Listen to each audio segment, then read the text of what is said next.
Majority Report with Sam Seder. The destiny of America is always safer in the hands of the people than in the conference rooms of any elite. Sam Seder. They are unanimous in their hate for me, and I welcome their hatred. We must guard against the acquisition of unwarranted influence, whether sought or unsought, by the military-industrial complex. The Majority Report with Sam Seder.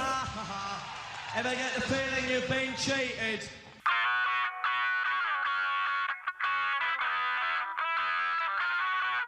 It is Wednesday, July 21st, 2021. My name is Sam Seder. This is the five-time award-winning Majority Report. We are broadcasting live steps from the industrially ravaged Gowanus Canal in the heartland of America, downtown Brooklyn, USA. On the program today, attorney and co-host of Law and Disorder Radio, Heidi Boghosian, author of I Have Nothing to Hide and 20 Other Myths About Surveillance and Privacy. Also on the program today, the Delta variant is now 83% of all U.S. infections, as the average mortality life expectancy, I should say, drops in this country in 2020. Meanwhile, infections hit the U.S. Capitol, and the Republican Party apparently has begun to reverse on its vaccination hesitancy stance. They haven't reversed on the infrastructure. Republicans look to block the procedural vote on the Portman Cinema infrastructure bill today. Negotiations supposedly to continue. Determine how Lucy will once again pull back the football. The bootleg fire in Oregon is literally generating its own weather and dumping smoke in New York City. Trumpista Thomas Barack indicted on lobbying charges. And in a big boon for trustbusters, Biden appoints anti-monopolist Jonathan Cantor to head the DOJ antitrust division. New report, U.S. healthcare debt double previous estimates, and it is now the largest source of debt in collections in the country. Mitch McConnell saying Republicans will once again try to block a raising of the U.S. debt limit. And an Obama-appointed federal judge blocks the Arkansas abortion ban. All this and more on today's Majority Report. Welcome, ladies and gentlemen. Thanks for joining us. Emma is out today for a non-serious sickness. She just has an eye infection. I mean, I don't want to talk out of turn, but I don't want anybody to worry that it's something more serious. She'll be back tomorrow. Nothing to worry about. Appreciate you joining us today. It is, we're watching basically as things with the Delta variant become a little bit more scary, frankly. Starting to, it is now taken over as the primary source of COVID infections.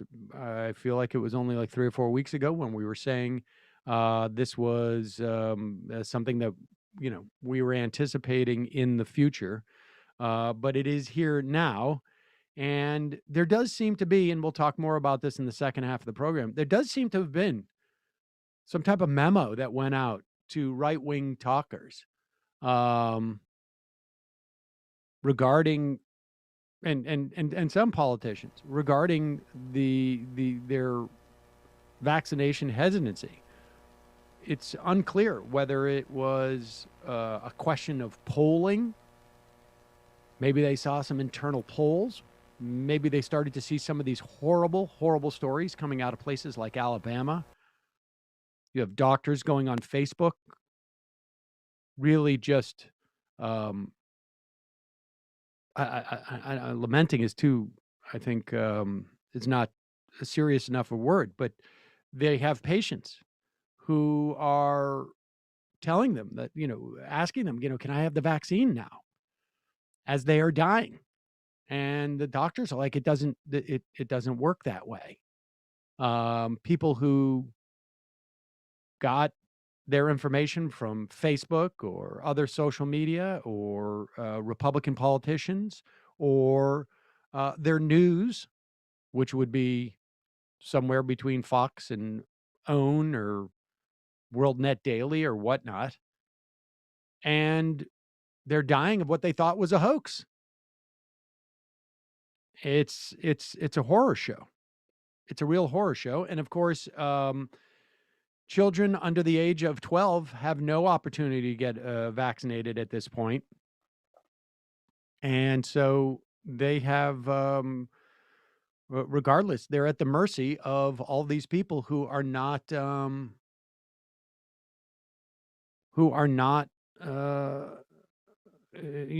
out and getting vaccinations. Yeah, I was. We'll read that quote from Dr. Kobia, who was a doctor in an Alabama hospital. It really is a horrific story. Meanwhile,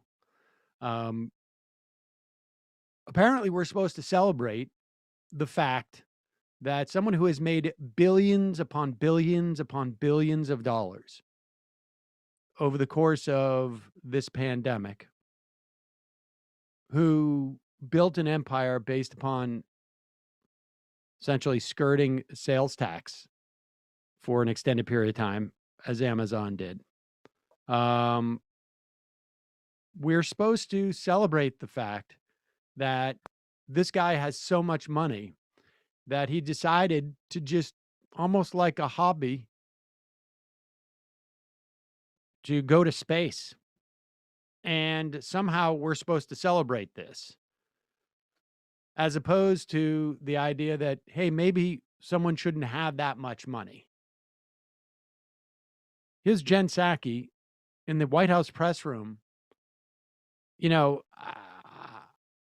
I'm not saying I expected them to denounce Jeff Bezos for having this much money that he can go just take a joyride into space. But this is, this I don't appreciate. This is a moment of American exceptionalism. That's how we see it.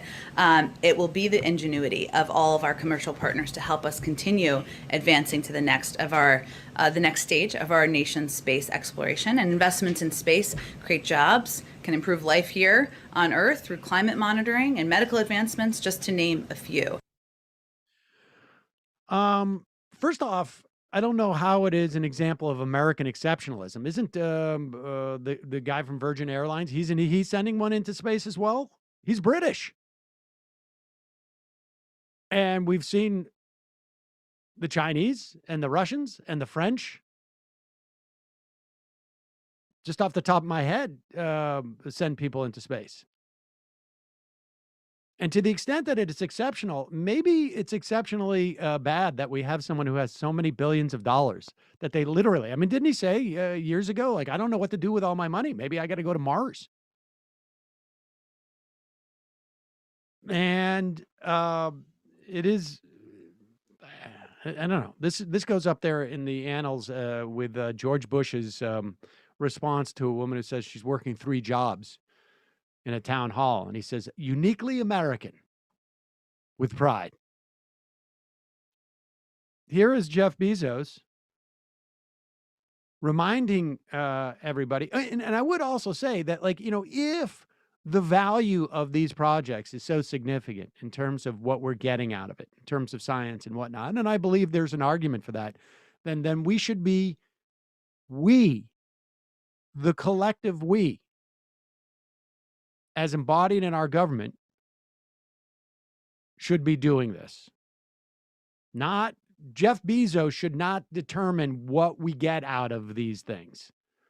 And the way that we can afford to do it is by not making the policy choice that we're going to allow people to amass this many billions of dollars. So if we think there's value, we should tax him. Meanwhile, here's Jeff Bezos wearing his made-up uniform that he paid for. Like the worst Armageddon sequel. It's really unbelievable. Maybe we should do that too. Maybe we should do some Majority Report space suits. Yeah. But here we go. I want to thank every Amazon employee and every Amazon customer, because you guys paid for all of this. So seriously, for every Amazon customer out there and every Amazon employee, thank you from the bottom of my heart very much. It's very appreciated. So for every Amazon driver out there or factory or warehouse worker who has had to pee in a bottle or has had to run around as if they were a gerbil in a gerbil maze, constantly timed under that pressure, thank you. And in some ways, you're welcome. I'm sure there was a lot of pride for a lot of those Amazon workers seeing that made-up uniform. Yeah, You think they got a break to wash it Well, yeah, I in the doubt it. warehouses? I doubt it. They probably would get docked. We'll play it. But we're going to dock you the 8 minutes. Recognition is certainly better than a raise, in my opinion. Without a doubt. But could there be a better illustration of what is problematic about billionaires in this country than the idea of watching them like on a whim, like I want to be an astronaut, and I do it, And not even doing like astronaut like science experiments, going up there and throwing Skittles around in zero gravity. The idea is that look, he is going to fulfill his agenda in going into space, not one that is best necessarily for a society. And we, and this is an extension of what we saw with the Gates Foundation in literally derailing education in this country for decades. And I say that by their own admission in their own Rand report. Jeff Bezos deserves the Vic Berger treatment, as far as I'm concerned. And Vic Berger, master filmmaker, has provided. Here is an instant classic from Vic Berger, an edit of the Bezos brothers, trying to be relatable after their space travel. Right in the middle of the most intense 5G section, they asked me how I was doing, and I was like, I'm doing okay. So, it was pretty intense. I was like, I'm doing okay. So you're just looking out, and that was probably the most profound thing, was looking at the Earth's atmosphere and seeing how teensy it is. Did you know? Did you feel that? It's life-sustaining and teensy. You look at this thing and you see how small you are. You see that the world is big. You see the atmosphere is small and teensy. This world is full of not enough unifiers and too many vilifiers. And when you get up there, you see that we are one world. This is one planet. We should have a lot of unifiers.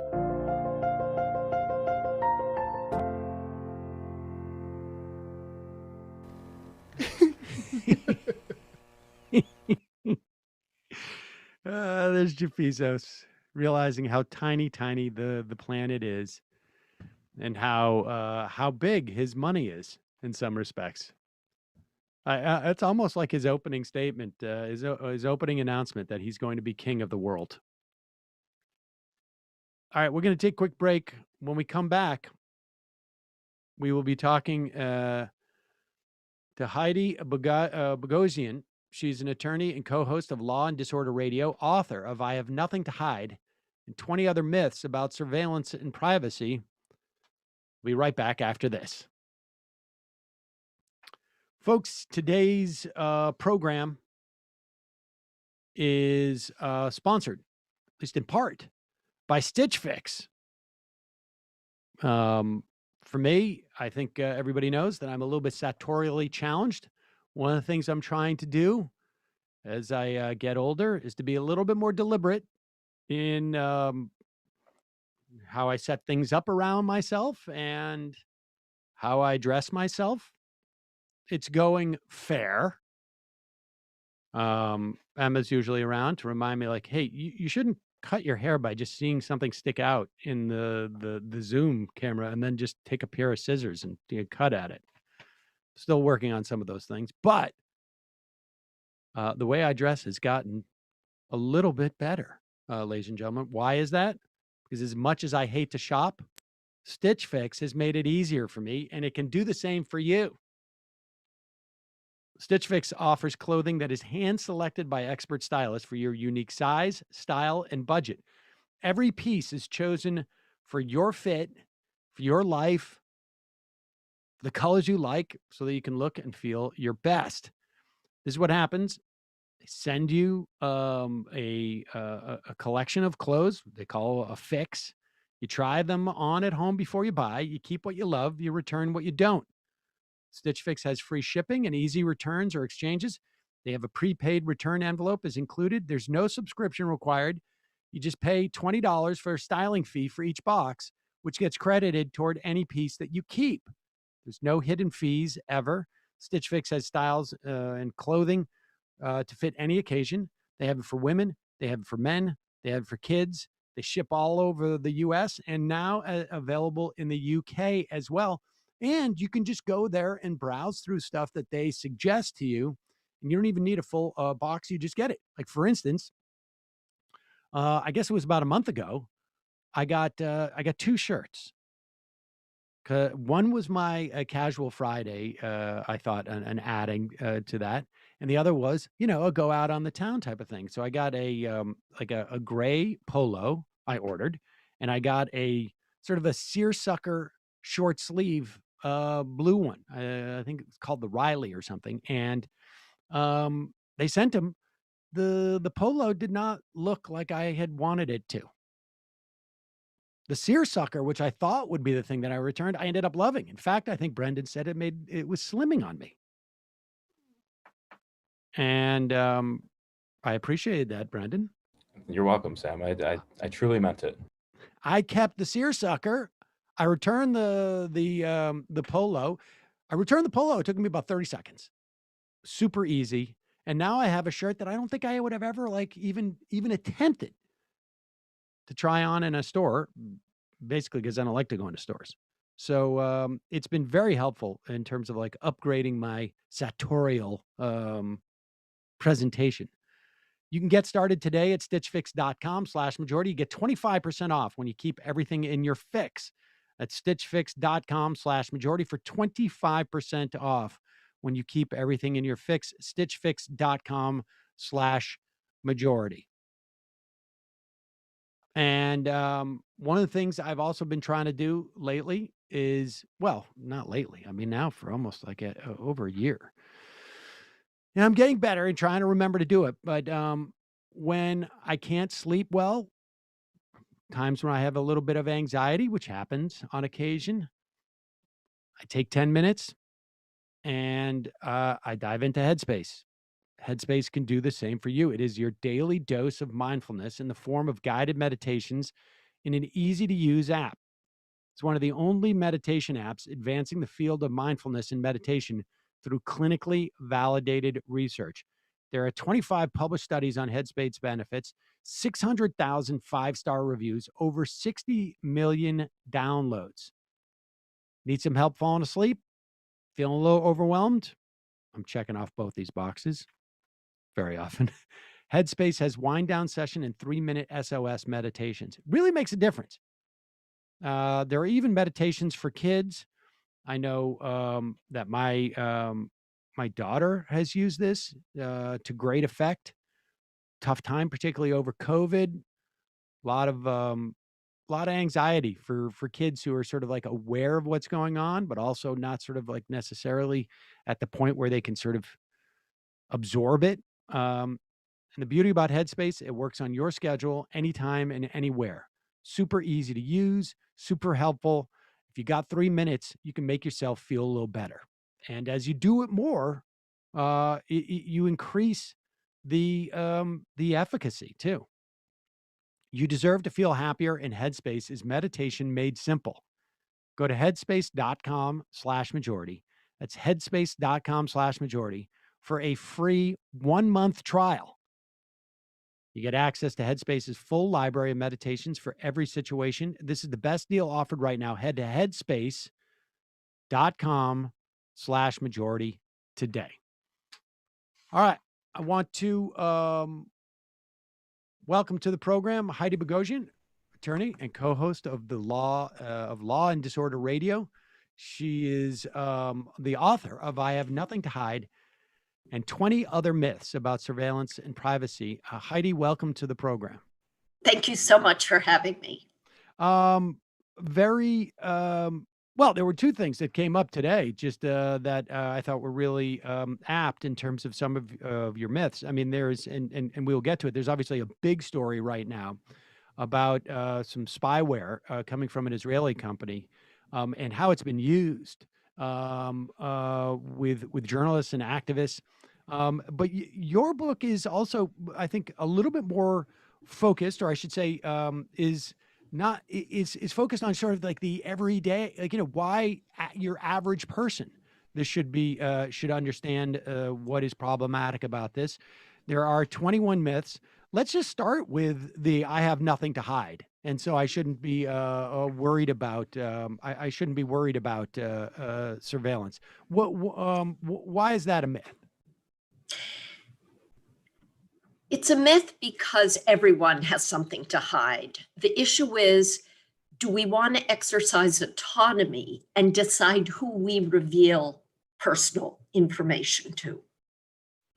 I think a lot of people think that so-called criminals are the only ones that this applies to in terms of government surveillance, the myth that it makes us safer. And so we want to help the government by turning over our information.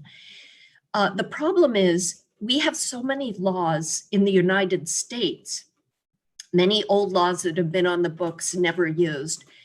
But if someone does something, for example, a whistleblower who may speak out against a government injustice, like the whistleblower Daniel Hale, who revealed the covert drone program and is being sentenced in a few days. If the government wants to, they can pick through a selection of offenses, minor or otherwise, that may not have been unlawful years ago, and they can use it against a person to make the case for prosecution. I also think people need to remember that in our nation, our laws provide that we are all innocent until proven guilty.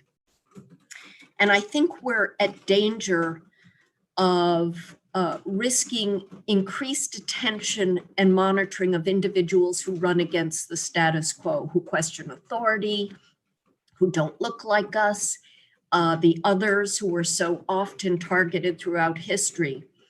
And we need to realize that we have to control our information. If the government suspects criminal activity, they need to go to court and get a warrant for it.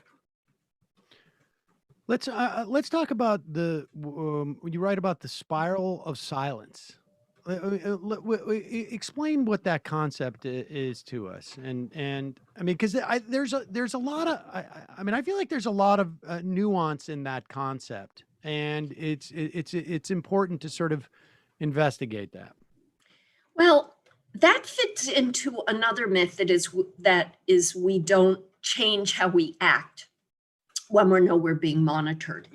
After the 2013 Ed Snowden revelations of NSA warrantless spying, a lot of people became more careful about what they said on social media, in-person gatherings, online, in emails. After 2001, we heard stories about people. I remember an individual who went into a post office and asked for stamps that did not have an American flag on it. And the post office workers flagged that person. I think the Department of Homeland Security questioned him. So in times of perceived crisis, and I think feeding into the whole surveillance apparatus, which ignited but had been with us for a long time after the events of 9/11, people began realizing that if you mention a bomb or anything that has to do with a plot or words that would trigger, say, an algorithm on social media flagging you, people became more conscious that what they say can impact how others, including the government, responds to them, making them more suspicious. So that the spiral of silence is when we self-edit, we self-censor, and we don't fully participate in the so-called marketplace of free ideas because we're afraid that if we say something that doesn't fit into the general status quo, we may attract attention. Like, I think that on some level that there's a nuance to that, right? I mean, because self-censoring itself is not in and of itself, it seems to me, problematic. I mean, there are things that I will not say on this program because I feel like they're irresponsible to say, or because, within the context of what I'm doing here. Same thing in, like, if I'm in a group of 5 or 6 people and I don't know a couple of them, or, I mean, I have different delineations, and there are times where I self-censor myself. I mean, certainly, like, we're hearing from people on the right who are like, I'm self-censoring myself. I'm not getting out there and talking about, what I think about, I mean, I think Texas today, there's the Texas Senate voted to nix a teaching requirement that calls white supremacy morally wrong, because it's not right to sort of, like, keep people from expressing their views. There's two sides to this. Was the KKK bad? Well, most people say yes, but some people say no. You shouldn't make the people who say no feel bad, right? I mean, so it's not exact, like, self-censoring itself is not is not in and of itself necessarily problematic. It's the reasons why you self-censor. It's the reasons why we self-censor. I mean, thinking that you may be called a terrorist, thinking that you may be, for example, lose a teaching job, which has happened a lot in the last 15 or 20 years because you identify or you explain an issue, say Palestine versus Israel, in a way that funders and others don't like. I think what's more problematic is if you stop engaging in relationships, in activities, in protests, for example, at a time when I think people really do need to go forth and express their viewpoints. I think that when we curb our behaviors so that it changes the decisions we make because of fear of retribution, then we become like a more restrictive society that really, an autocracy where individual freedom is diminished.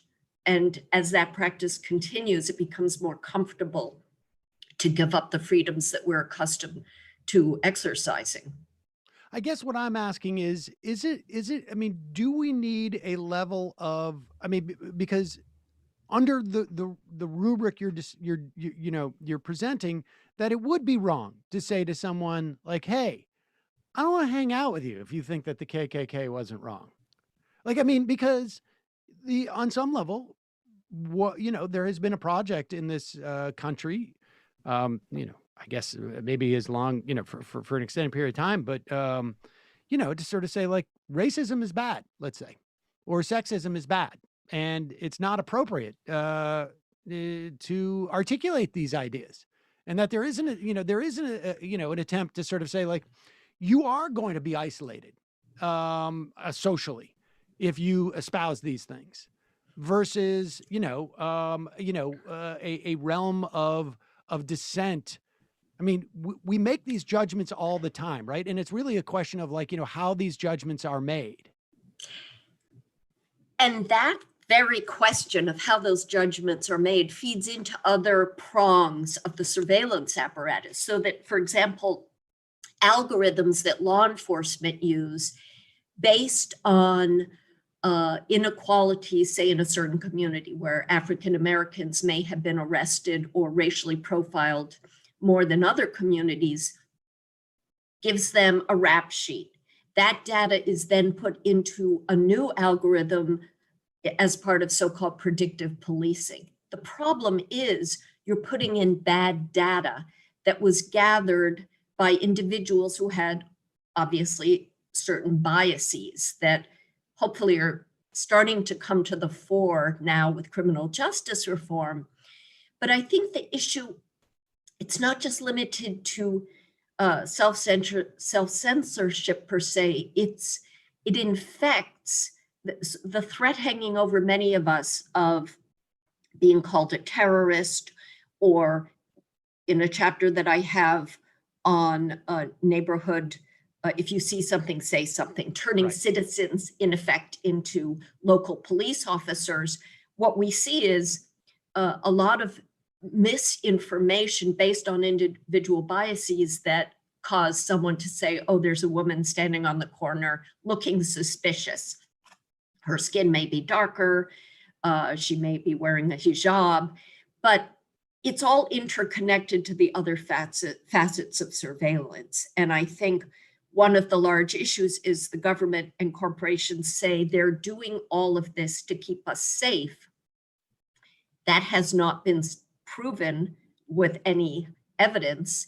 In fact, the whistleblower Daniel Hale that I just mentioned came forth with information about the secret drone program under Bush and Obama that may have killed as many as 4,000 individuals who were on a watch list with potentially false data that was fed into that.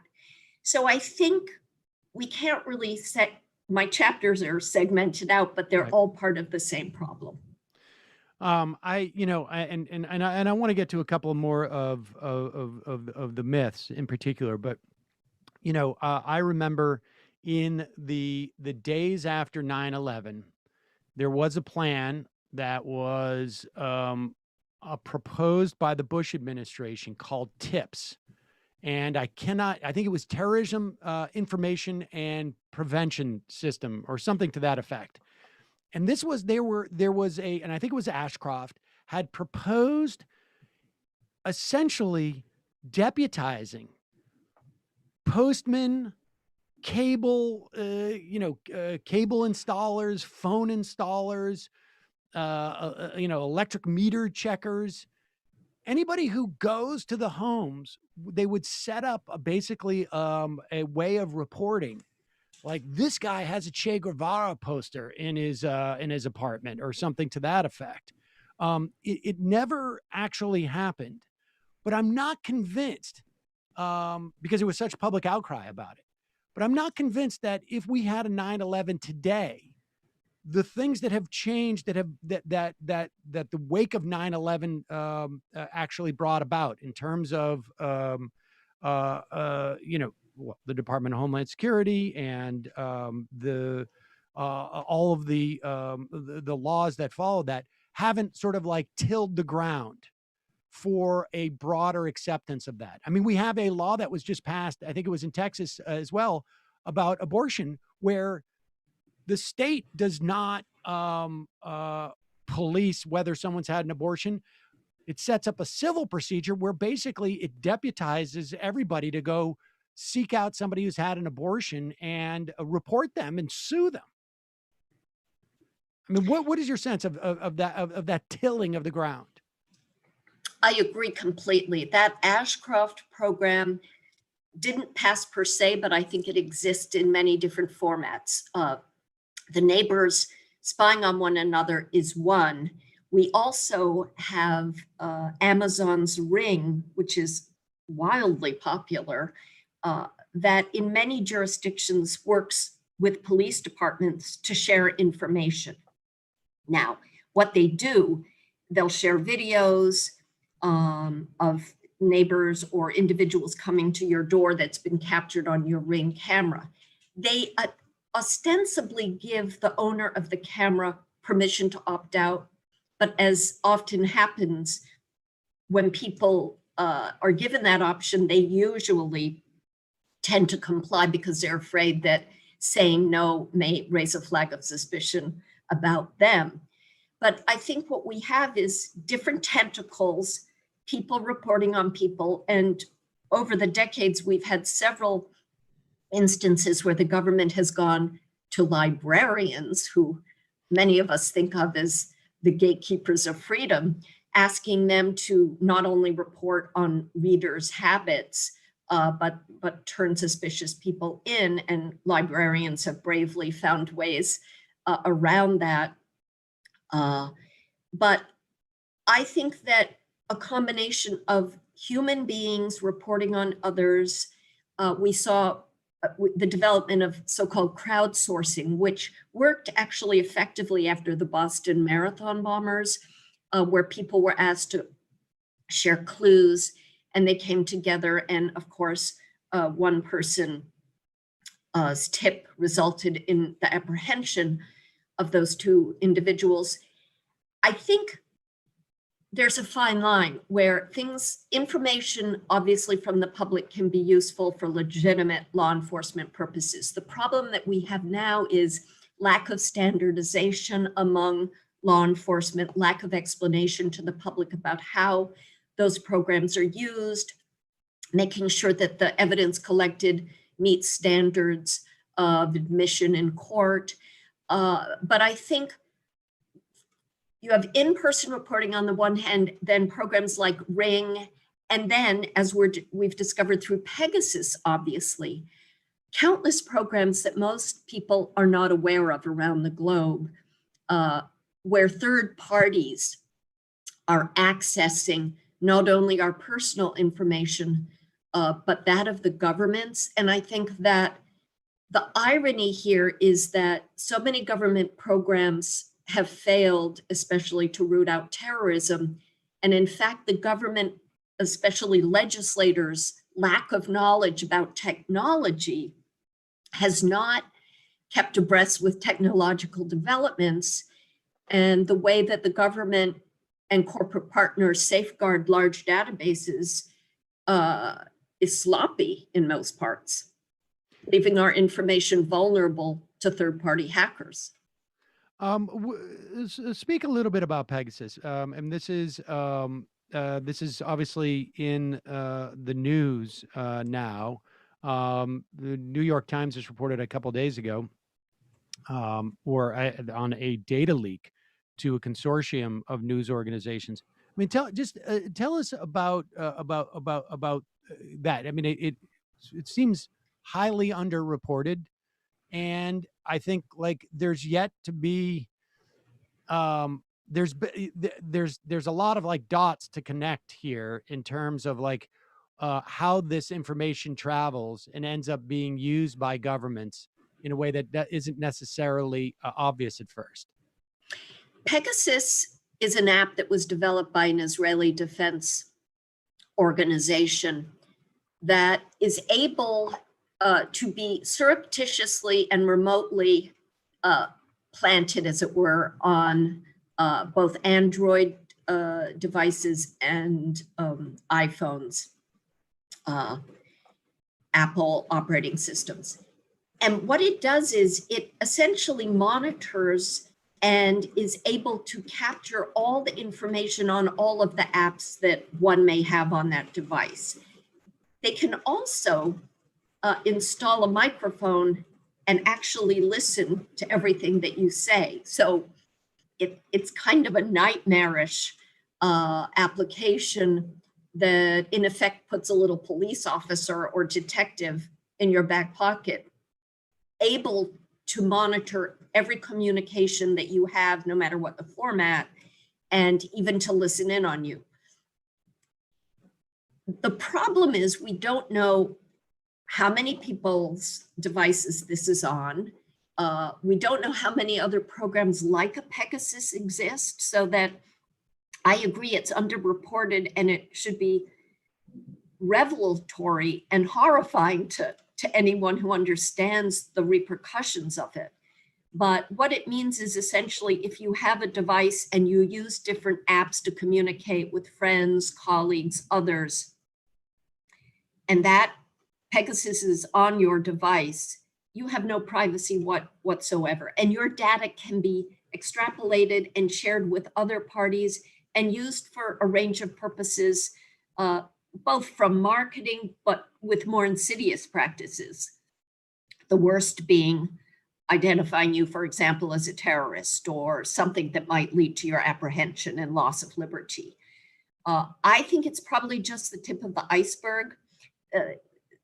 That kind of technology, coupled with the lack of awareness and tech savvy that we see in American courts and legislative halls, to me means that individuals have to be even more scrupulous about knowing about possibilities like this and taking measures to safeguard how they interact online and how they try to protect their data, certainly better than most people are doing right now.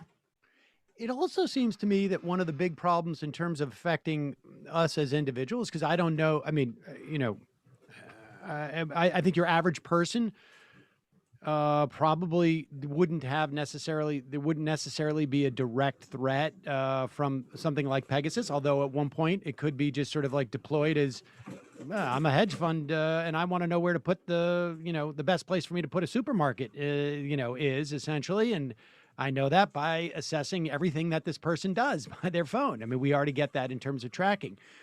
But the place where I think we start to feel it, at least, and I would imagine many people feel it now and don't realize it, is that this is deployed against journalists. And journalists are aware. I mean, I know of journalists who have been, they're not sure, but they have been contacted and they've been told, like, yes, you're being monitored. You're writing something about I mean, Khashoggi's was monitored and his fiance monitored, and we don't, I mean, maybe that led to his death. We don't, I mean, it's very possible. But also we know that stories can be inhibited. I mean, it's interesting because when I started doing this, I remember an interview that we did with someone from, I think it was the Columbia Journalism Review. This was 15 years ago, who said that there were reporters who were intimidated by all the letters and emails. This is 15 years ago, that they would get from the radical right in this country, and it would inhibit the way that they reported. This dynamic exists. It's even far more problematic, it seems to me, when a government, technically despotic or not, begins to intimidate reporters, and we're not going to hear certain things from our journalism because they're afraid to track it down. They're afraid to get caught up in it. I mean, whatever it is. That's exactly right. In my book, I mentioned the reporter, award-winning reporter, Cheryl Atkinson, who under the Obama administration came forth with a story about a botched gun running operation that the government knew about. An agent or two were killed. She then had her home devices monitored for a period of time, and a court case. There were admissions that she had been monitored. James Risen from the New York Times, other people have been monitored. We, especially under the Trump administration, there were several covert efforts to acquire the records of journalists, especially reporting on national security issues that are of grave public importance, trying to get information on who their sources were. There's no federal shield law, and there need to be stronger protections for journalists. But I think right now, even though a month ago, the Biden administration withdrew a gag order that the Trump administration had put on the New York Times after it sought records from them. And I think Biden is paying more attention to the Attorney General guidelines that lay forth how entities can request or subpoena information on reporters. But I think the chilling effect that has on what journalists feel safe reporting on, but also what sources feel comfortable coming forth with if they know that their identities are at risk of being revealed for coming forth.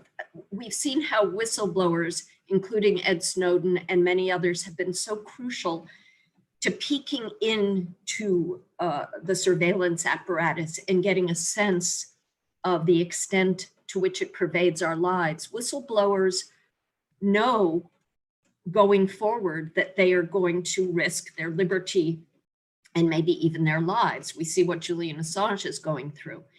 And I think a risk is that if we do enact laws to protect journalists, then the issue becomes who is a journalist?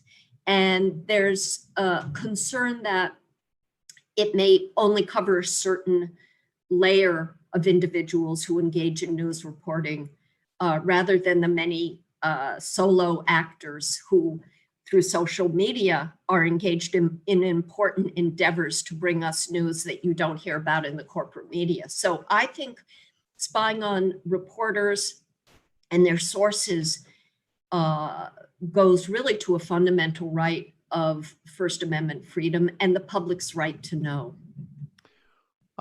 This is a bit of a tangent, but on the Atkinson, who admitted what in regards to what she was saying? If I remember correctly, she said I mean, she had some pretty wild claims about her computers being taken over and certain things happening that seemed rather dramatic. What were the admissions? I read one of the court filings in which the judge did acknowledge that devices had been put in her personal and home computers.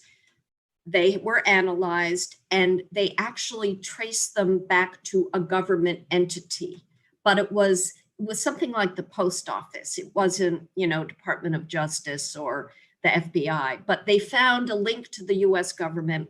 The judge admitted that in court. And I know she wrote a book about it. And yes, some of it seemed out of a science fiction movie.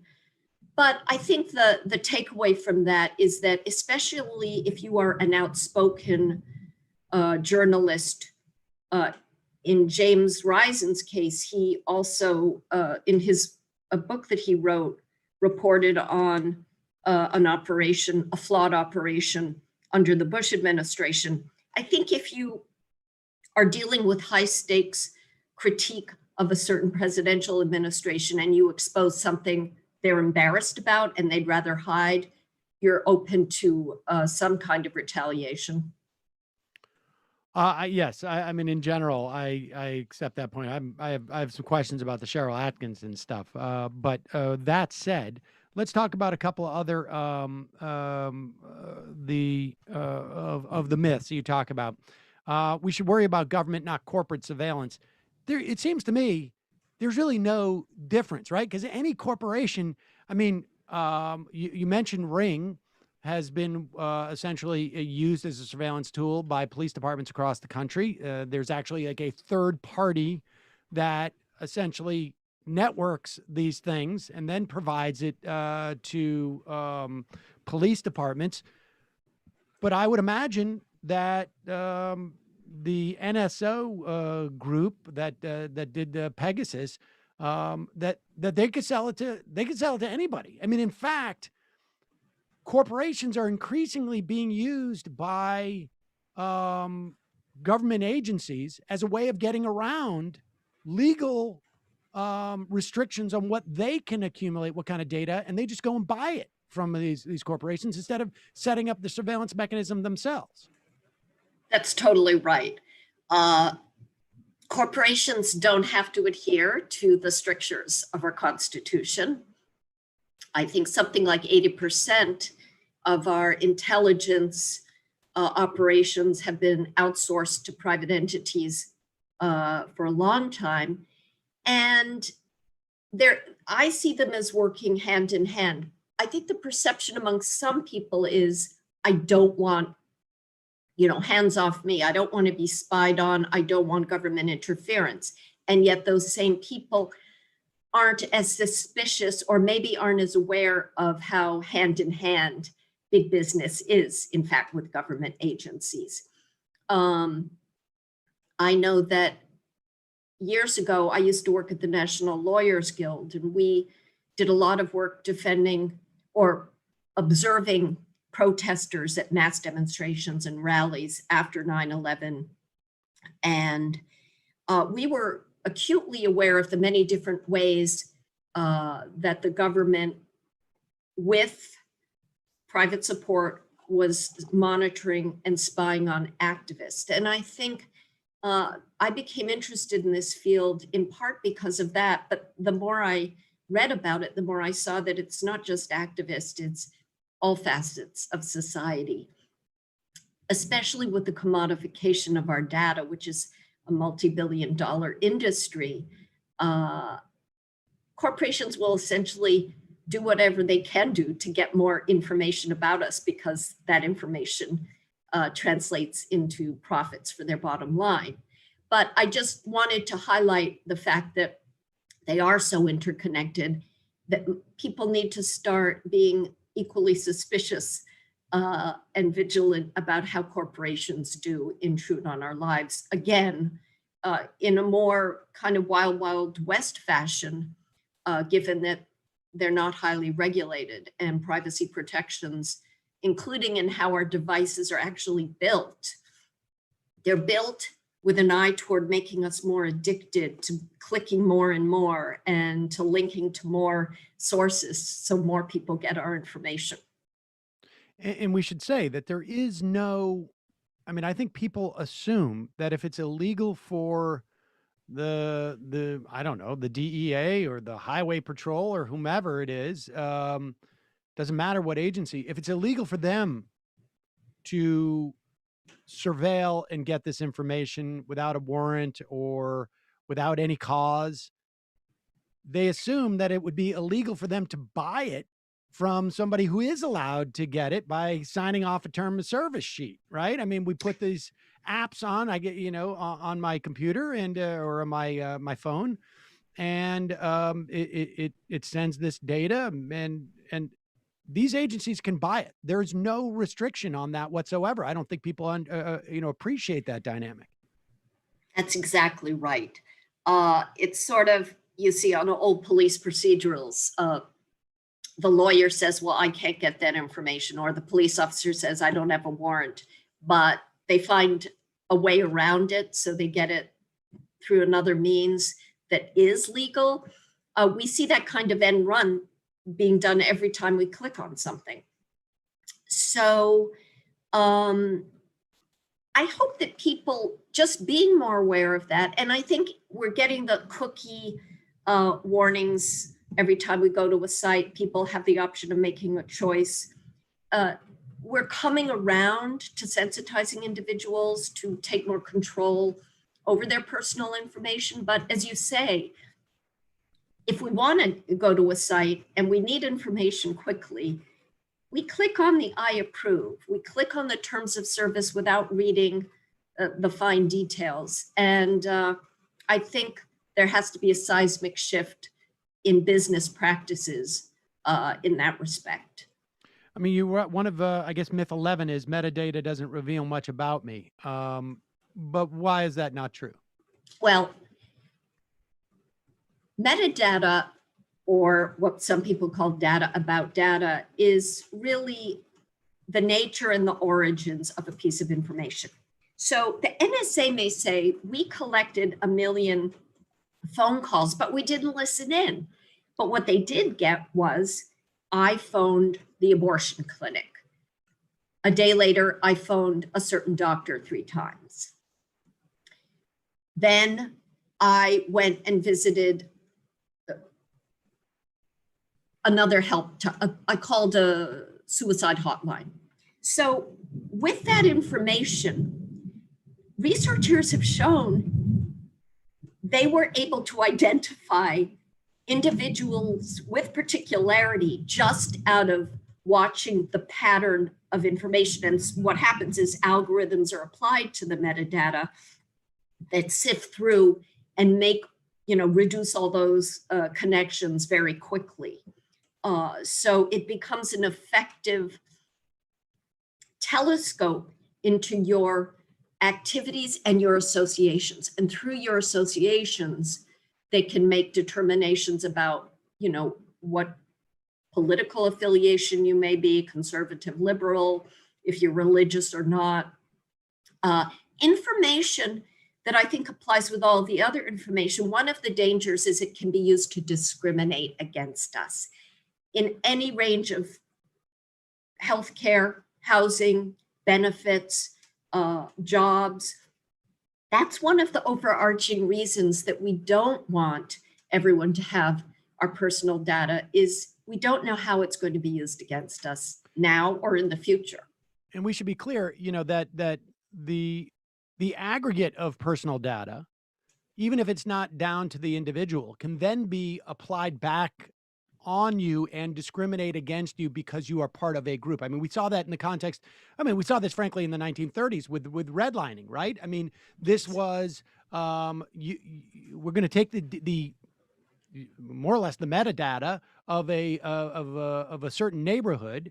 That metadata is going to say, like, okay, this is going to be redlined. This is an insecure place in which to provide loans. Sometimes it was based on race. Sometimes it was based on other factors. And then that red line data not only makes it harder for you as an individual to get a loan to buy a car or to buy a home, it also means that you're very much more likely to have a highway being built through that area during the 1950s when we start to expand the federal highway system. It also means that you're more likely to have a power plant put there, which means that you're more likely to get asthma if you're a kid. I mean, it just continues on like this because this data can end up discriminating against you because you're part of a group that comes out of this metadata. All right. So lastly, you write, we've touched on some of this, but the myth is that there's nothing I can do to stop surveillance. We can be more discriminating in when we sign off one of those cookie things, but what else can we do? Well, a real sore spot for me is the fact that our leaders are ignorant about this topic. I think we need to start reading the newspaper. I read the business section every morning. Start taking note of things that you can write to your elected officials about expressing a viewpoint. Write an op-ed or a letter to the editor. Start talking to your friends about these things. Pick an issue that you care about.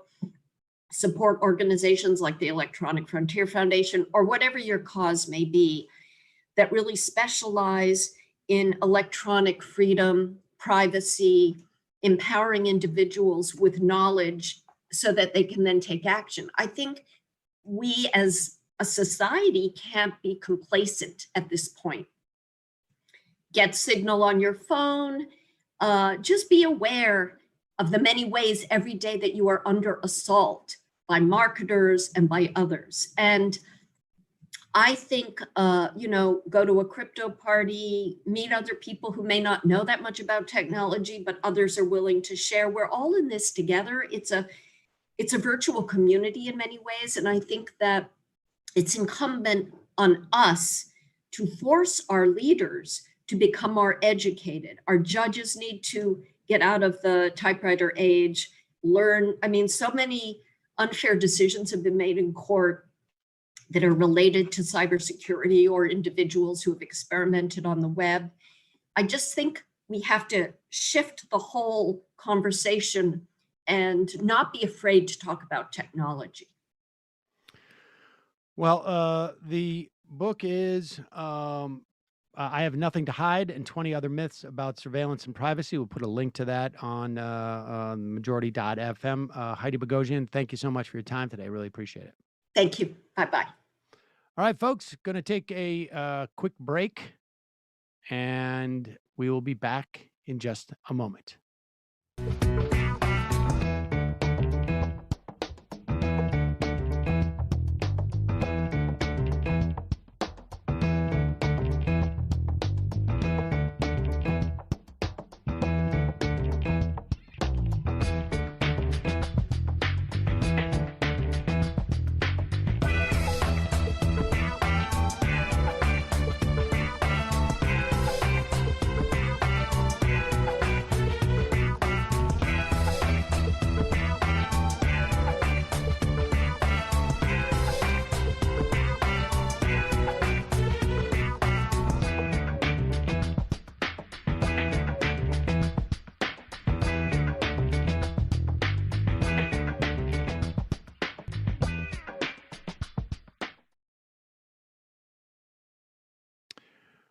So, folks, just wrapping up things. Again, I think it is important to have a nuance in the context of this stuff. It's very hard for, I think,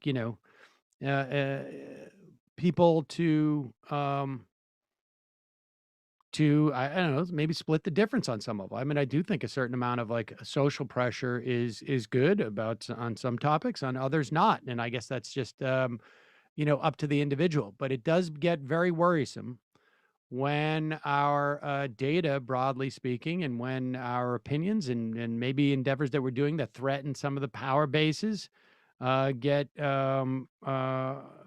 scrutinized to that degree where it begins to silence. I don't know. Her book mentions the Chinese social credit system, which apparently is like an amalgamation of a different types of things locally and provincially and this and that. But maybe we'll do more in depth on that in the future. But it is a little bit disturbing, I have to say. It's like you get demerits if you litter, or you get bonuses like cheaper internet if you don't, et cetera, et cetera. I think littering is bad, but nevertheless. Is that like Cass Sunstein obsessed with like nudging people? Is that kind of it? I mean, sort of, although it's a little bit more explicit than that. It's not so much a nudge. It is like a stick and a carrot, but there's a stick. All right, well, folks, if you're watching us on Peacock, we will say goodbye. See you tomorrow. And if you're not, let's, I'll get more explicit on that. Apparently what it is with the, and I need to read more into this. I hadn't been aware of it, that you, in like I say, it seems to be not as a national of a program.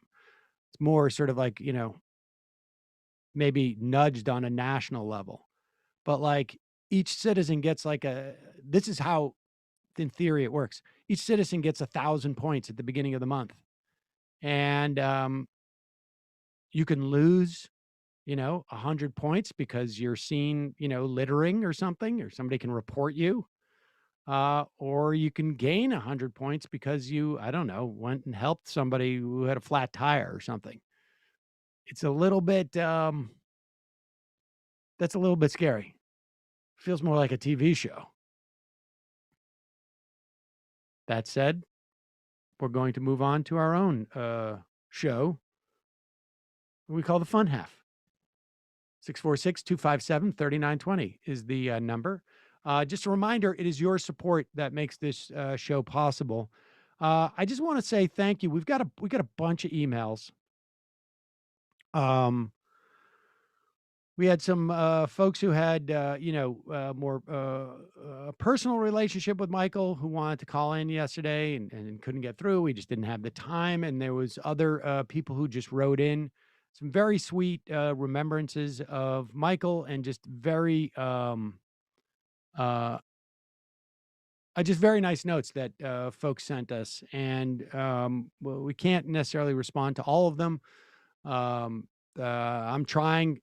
We got a lot of them, but I want to thank everybody for their response yesterday. It's, I think I can't remember who made the point that you talk into the microphone. You don't really know. Maybe it's Waz, I think, said this. You don't know if anybody's listening. It's very easy to get isolated, and hearing from folks, it's quite nice. And I think also, it takes a couple of years before you start to realize the level of intimacy that happens when people can watch you on their computer or listen to you like, radio. You start to, your voice and literally your voice, but also just broadly speaking, your personality gets, sort of like interwoven into people's brains a little bit. And it is not, a lot of people, write like, I'm very surprised on how attached I was to Michael, and I didn't realize it until he was gone. It's a phenomenon a lot of people, experience. You don't necessarily have to know somebody, personally to build that type of attachment. And I don't think that's in any way abnormal. But just want to again say appreciate the response that we had from people. It was very nice. Reminder: tomorrow night, Nomiki's show, youtube.com, the Nomiki Show. And you can find it on twitch.tv, _Nomiki_show. Matt, Left Reckoning tonight? Yeah, tonight, Left Reckoning, David and I will be talking about the Jacobin just released a article written by Michael that he originally intended to put in Esquire, and they didn't like how, I think, ideological it was, but about how we need people like that have history of being on food stamps, covering Trump's, attacks on, SNAP. It's a really interesting article. David and I are going to talk about that at the top of the show. And also Lillian Chichurkia. We're going to be talking about the problem with post-Marxism. David has a more philosophical interview there. So tonight, 8 Eastern, patreon.com/leftreckoning to get our post game and everything else. So that's tonight, 8 Eastern. Subscribe on YouTube. I hadn't seen that piece. Is it in this month's Jacobin? Yeah. I think Jacobin just posted it yesterday. Megan Day tweeted it out. All right, great. We'll put a link to that in our podcast and YouTube description today. All right, folks. See you in the fun half. 646-257-3920 is the number, and we will take your eye. All right, folks. 646-257-3920. See you in the fun half. Are you ready?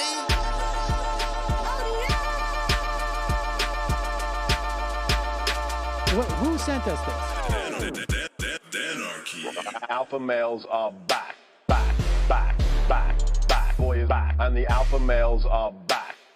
Just as delicious as you could imagine. The alpha males are back. Boy is back. And the alpha males are back. Just want to degrade the white man. Alpha males are back. I take all of it in my throat. Alpha males are back. Snowflake says what? The alpha males are back. You are a madman. And the alpha males are back. Oh no, Sam Seder! What a fucking nightmare! Bring back DJ. Yeah, or a couple of them. Just put them in rotation. DJ Denner. Well, the problem with those is they're like 45 seconds long, so I don't know if they're enough of a break. That's fucking nonsense. See white people doing drugs, they look worse than normal white people, and all white people look disgusting. And the alpha males, psych, fuck them. Snowflake says what?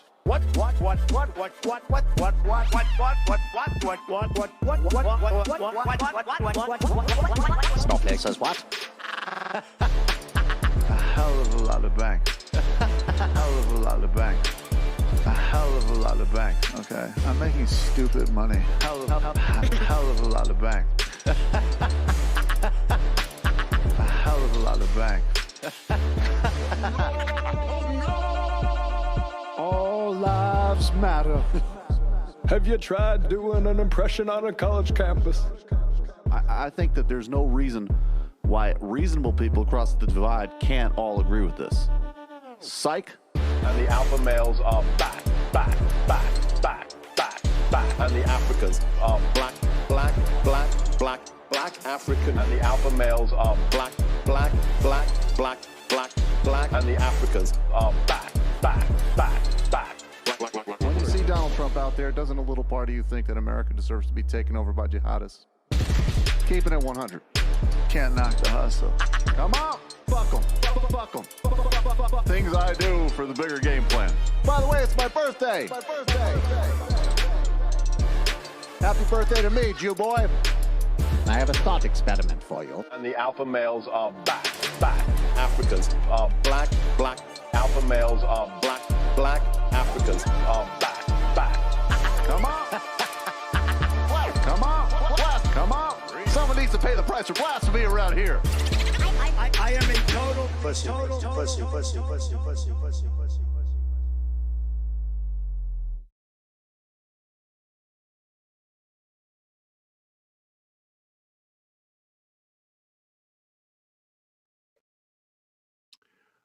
All right, folks, we are back.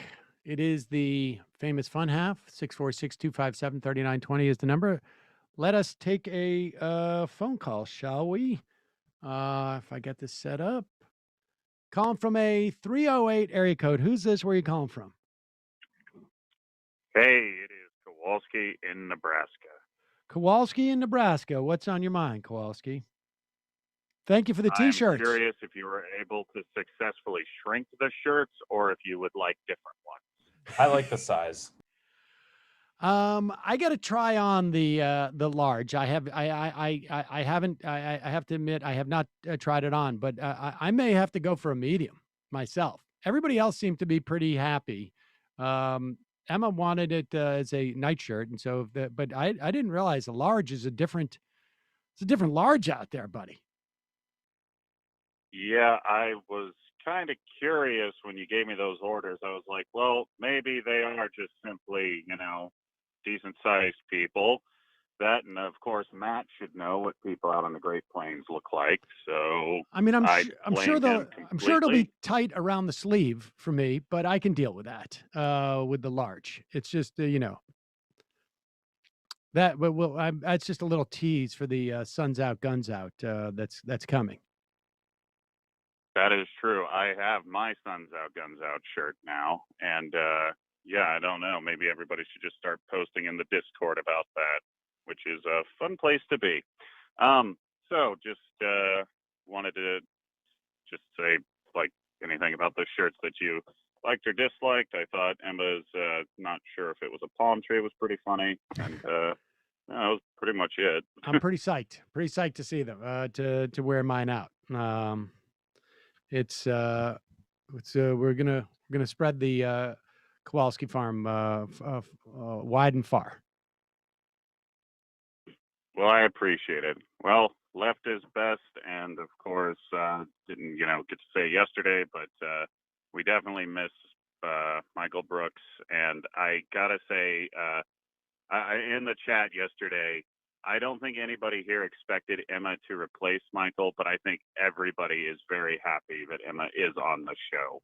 Like, we've definitely enjoyed her input and everything. Like, just wanted to say that from yesterday. It seemed like everybody in the chat felt like really bad when you said you couldn't fill his shoes, and I don't think anybody was expecting that. And we definitely have enjoyed your presence on the show. So.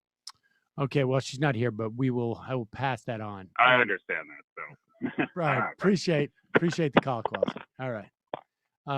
Yeah, I mean, can talk about Emma because she's not here right now. Tough situation to come in, where, it's tough situation to come in with that, with the sense that somehow she was, attempting to replace, or fill those shoes. And I think that, she, that was never the intent. And I don't think anybody had that type of expectation. It's a different, we're doing a different thing than we did at that time. And I mean, wasn't Michael aware that she was maybe going to join the show in the future? Oh yeah, I'd been talking to Emma for quite some time, and by the time Michael passed, he was on the show only I think at that point, certainly during COVID, only 2 days a week, and I think his show was coming into its own, and he was having to travel a lot more, and was doing the weekend show for Jacobin. And so, I don't know, like, it's trickier because it's an on-camera position, but, even though your name is Matt, I didn't bring you in to replace. Well, this old might Matt. not be the best example because of Yeah, the that's name probably thing. a bad example. And even though I have specifically sought out someone whose first two letters were the same as Brendan's, doesn't mean that they're coming in to replace Brendan. It's this shows like this, in my mind at least, and I think this is what I it's probably just a holdover from making, like, television shows and live comedy shows. It's just like there's a dynamic. You build a team, and like, even like basketball, right? Like, one incarnation of a team may be focused on the center. Another might be on the shooting forward. Another one might be on the point guard. It's just a function of, at different times, different roles become more or less, different positions play different roles, and you create a new team each time, even if you have some of the same players. And that's sort of like the way that we do this. So it's not so much replacing anybody, but that's it. And Slappy Tub says, Sam, Emma says she has an eye infection. Hope you are aware that the Bucks won last night. Not accusing, but parties did commence last night. Yeah, it could be interesting. Well, maybe maybe she comes in, we do a blood test, see what the alcohol level was, even just days later. Calling from a 304 area code. Who's this? Where are you calling from? Hey, this is Ren calling in from Oregon this time. Ren from Oregon. Well, what's on your mind? I just wanted to ask if you've heard of Philosophy Tube. Philosophy Tube? Yeah, it's a YouTube channel that's part of like BreadTube, like leftist YouTube. I'm not sure that I have, to be honest with you. So she made a video. She's a trans woman that does videos on politics, philosophy, and basically she made a video called Data, where she's trying to, like get into this bar, and the bodyguard bouncer is like asking to take her ID to scan it, and she like goes into this whole thing of like replaying the situation over and over again, and explaining how like her information being collected violates her ability to live freely. And basically it explains how even if data is anonymous, like let's say that someone frequents a bar or is, like a bouncer at a bar. Well, let's look at their phone. Okay, their phone is standing outside of a bar on Saturday night for 7 hours. Okay, we've got our guy. Let's track this data point. Okay, it's going, back to the house. There are 3 other phones in it. Oh, in the morning, the two of the phones, go to school. Okay, we know that he has 2 kids and where they go to school. And so it's like you can use data that's supposedly anonymous to like track people very, very effectively. Yeah, I remember there was somebody who did a thing where they just looked at like random Instagram photos of cats, and they were able to identify like 50 of the people or something to that effect. I mean, certainly if somebody's coming after you and they want to get your information, they will come after you and they will find it. And we don't know the context in which, and you don't know. And the other thing about the data is this. Yeah. It exists out there. Once you put it out there, it's there forever. And this is, something that I was lucky that my daughter learned very early about her, her digital assets, as it were, like her pictures. When she was very young, she thought she had locked her, I don't know if it was an Instagram account or it was a different, I can't remember what it was at the time. She thought she had locked it, and someone that she had, was friends with and then decided to lock out had copied all the photos and created their own like version of her site. And, fortunately it was like when she was young, and it was all stuff that was, the stakes were lower, but the dynamics the same. Once you put it out there, it's out there, and you can't anticipate how it's going to be used 6 months from now, or a year from now, 2 years, 10, 20, you just don't know. But, interesting. I will check out Philosophy Tube, and I'll check that out. Thank you for the call. ContraPoints. Yes. Yeah. Well, I know Thank you so ContraPoints. much for your time. Appreciate the call. Goodbye. Bye. Not that out of it. Chowder with Crowder, starting to suspect the reason Sam only replaces people with people who have similar names is his brain can only differentiate between a few different sounds, like a very large, particular, clever dog. Trying to say Nomiki is him rolling over when you ask him to sit.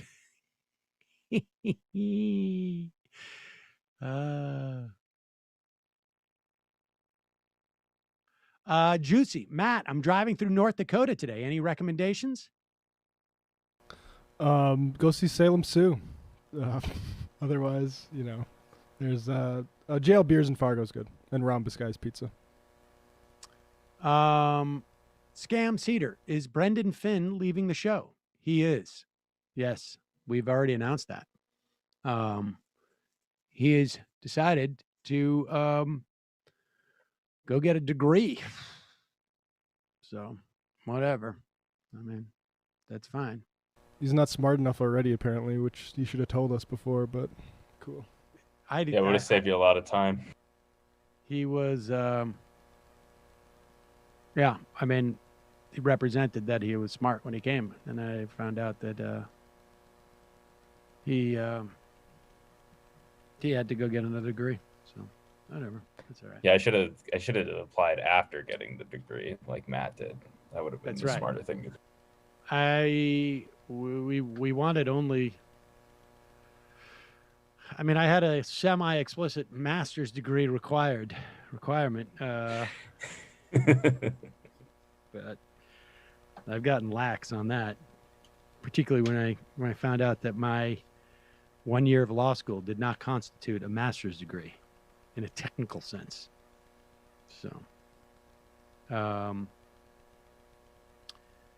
this is actually a good point and deserves to be reiterated. AOC was on Don Lemon's show on CNN, and this is as good as an explanation as I've heard in terms of what we're dealing with. I mean, I met someone who actually is involved in shipping, and it was fascinating to hear how much more expensive now containers are to ship. And part of that was that during COVID, all of this, you had supply lines disrupted, but you also ended up sending stuff to different places around the world that didn't usually go there. For instance, you had PPE sent to countries that don't really export a lot of products. And so I'm sending 1,000 shipping containers to a country in, I don't know what countries it would be, but maybe, on the coast of Africa, or I don't know, some other countries in Europe that don't necessarily export a lot of things. And those containers it's just not worth it to ship them back empty. But you end up increasing the price of shipping containers. And it is really just a question of, over time, there not being necessarily no slack in our production ability, but just we have to get logistics working again. The rental car situation is also very similar to that. But here is AOC on with Don Lemon. Today, I'm sure you saw, what happened with the stock market. They said it was because of COVID, but there was lots of talk about inflation. So I want to talk about the fears of inflation. President Biden pushed back, assuring Americans that the price increases that they've seen hitting their wallets are temporary.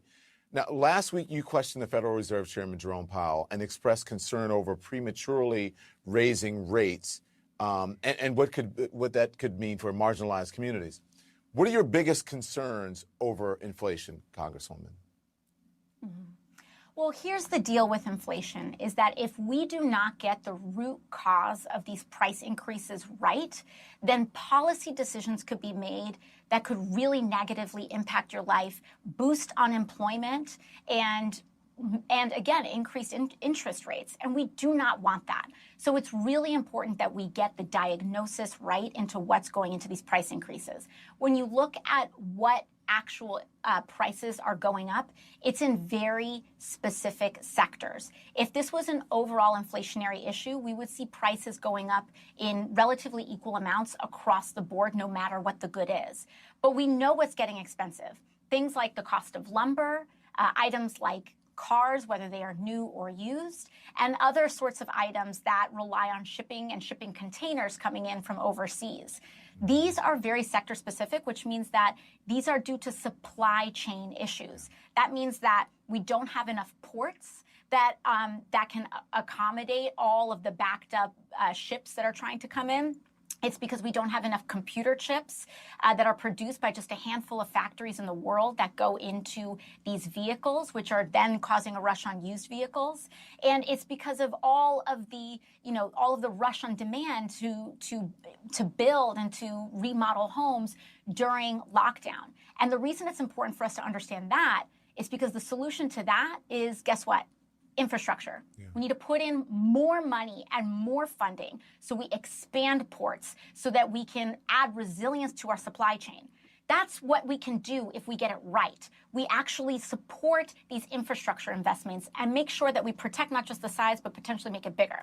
Right. Now, if we get it wrong, if we say this is inflation, that this is an inflationary trend, etc., what's going to happen if we get it wrong? We put policy pressure and political pressure on the Fed to increase interest rates, which will drive up the rate of unemployment, which is the exact opposite thing that you want to be doing in such a fragile state of our economic recovery post-COVID. Okay. So that's why it's so important that we get this right and put the politics aside. Yep. That's it. That's exactly the case. That's a great answer. Yeah. I mean, it's a great answer. I mean, she not only gets the dynamic correct, it also throws in, builds it into the support of the infrastructure bill. But we should say, look, the Fed has a dual mandate, and they're at odds a little bit. And inflation is really not the threat that it was prior to our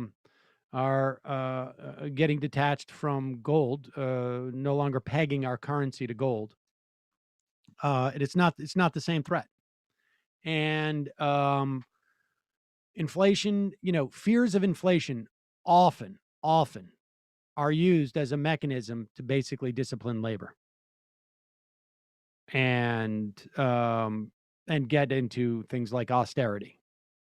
Don't fall into that trap. She addressed it very well. Broadly speaking, I mean, am I the only person who's noticed this trend in just like the last 24 hours where, Hannity comes out and says, I got vaccinated, you should get vaccinated. Ben Shapiro comes out and says, I got vaccinated, my wife got vaccinated, you should get vaccinated. McConnell pumps it again, you should get vaccinated. It's almost as if there was some type of memo sent out. I don't know that it was, but maybe. They must have had some type of polling that shows that they're paying a big price for this, because, I mean, this is very late in the day for Ben Shapiro to be, admitting, and I do mean admitting, that he and his wife got vaccinated, encouraging his listeners to get vaccinated. Now, part of it also may be just that we're watching the Delta variant rip through red states where there's low vaccination rates. I mean, it's ripping through a lot of places, frankly, but it's particularly problematic in states with low vaccination rates, both in terms of how easily it transmits, but also in terms of mortality rate. I feel like the right wing wanted to harvest the "we want to be done with this" sentiment and didn't realize that can rebound onto you if you're effing up the vaccination of this country. There is a couple of stragglers, though, who did not get that message. I give you Marjorie Taylor Greene, who knows if she got vaccinated. My guess is probably, but I'll tell you what she doesn't know: anything about HIPAA. Aaron Navarro, CBS News. Whip Scalise said today he got vaccinated, citing this Delta variant that's going around, and said he's confident that it's safe and effective. 2 questions. Have you yourself gotten vaccinated, and do you disagree with the Republican whip? Well, your first question is a violation of my HIPAA rights. You see, with HIPAA rights, we don't have to reveal our medical records, and that also involves our vaccine records. And do you disagree with... So the question was framed around Steve Scalise, who decided to get his vaccination shot Sunday. His first vaccination, or at least announced that he got his first vaccination. I mean, who knows? For real, right? Maybe he got maybe he got vaccinated some time ago. We do know that on Capitol Hill, there's been a problem because some of those lawmakers from Texas, those state lawmakers who came in, infected people throughout the Capitol. Because apparently in Texas, there's a big Delta problem. But it is not a violation of her HIPAA rights to be asked the question. In fact, she has all the right in the world to tell or not tell. It is, I don't even know if it's possible to violate someone's rights by asking them a question. I'm trying to come up with an experience where that would be the case. HIPAA does not ban anybody from asking the question, including journalists. Fake news journalists? Yes. This is from Aaron Keller at the Law and Crime. Journalists are not banned, barred, or bound by HIPAA from inquiring about anyone's health status or their vaccination status. It's up to the individual to decide to whom the question is posed to decide whether or not to answer. HIPAA does not ban journalists from asking about health information. Indeed, if it did, then the law would almost surely have been met with a vigorous First Amendment challenge. All it does is says that your doctors can't share that information without your permission. Period. Period. It's unbelievable. She also apparently laughed in that same interview. People are asking her questions with the idea that children could get COVID. But here is my question. Why the F do reporters show up at her press conference? I guess only because they know like people like us are going to mock her and then they'll get some play on it. I don't understand. Like, whoa. She's not even on a committee, for God's sakes.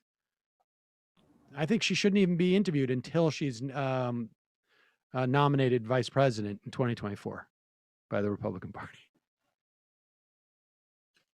Does anybody want to put a bet on that now? She'll be in the running. I got my money on Candace Owens.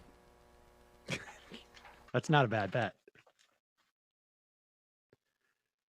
Laura Ingraham apparently didn't get the memo either.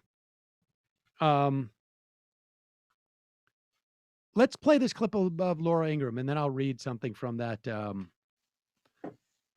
doctor in Alabama. Chris, what do the states do at that point? I mean, if the businesses... Oh, pause it for 1 second. She's talking to Chris Kobach, who, of course, was the guy who came up with the whole idea that there were 3 million immigrants who voted illegally in the 2016 election. He's also the guy that went around and basically sold his services to different states as they were trying to inhibit, I think it was immigration or it was voting rights or whatnot. And yeah, it's like a voter fraud crisis actor. Yeah, exactly. And sold his services to to come up with these ideas on how to inhibit voter fraud. And they were all, laughed out of court, essentially. But he probably made some money. But here he is. They're talking about, the straw man idea of like somehow corporate calls requirements for vaccination to, I don't know, go on a cruise of its consumers is somehow the function of liberal government, when in fact it is really just a function of these corporations basically saying people don't want to show up if they can't be safe. Continue. Chris, what do the states do at that point? I mean, if the businesses are mandating COVID vaccines and just rejecting any any request for an exemption, pretty much every one. Right. Then what? Yeah. Well, yeah, and that's the real danger, Laura, and you're right to point it out. And that, of course, is that the businesses aren't constrained by the Constitution in the same way that the state is.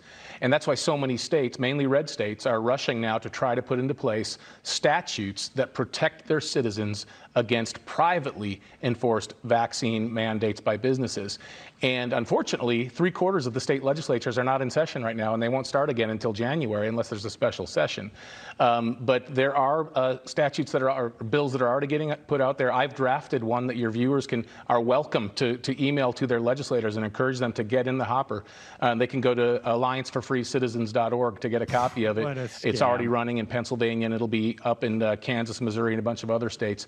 But yeah, we have to get this in front of state legislatures if we are to protect our citizens against these private mandates. I will say the snotty reaction to states like Alabama and Mississippi, it doesn't just extend to vaccine hesitancy.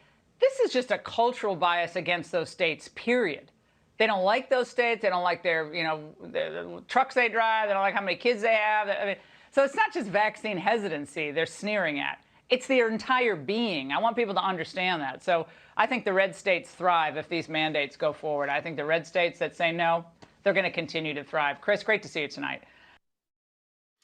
So these corporations who sell them the trucks and presumably things for their kids look down upon these consumers, I guess, and these, this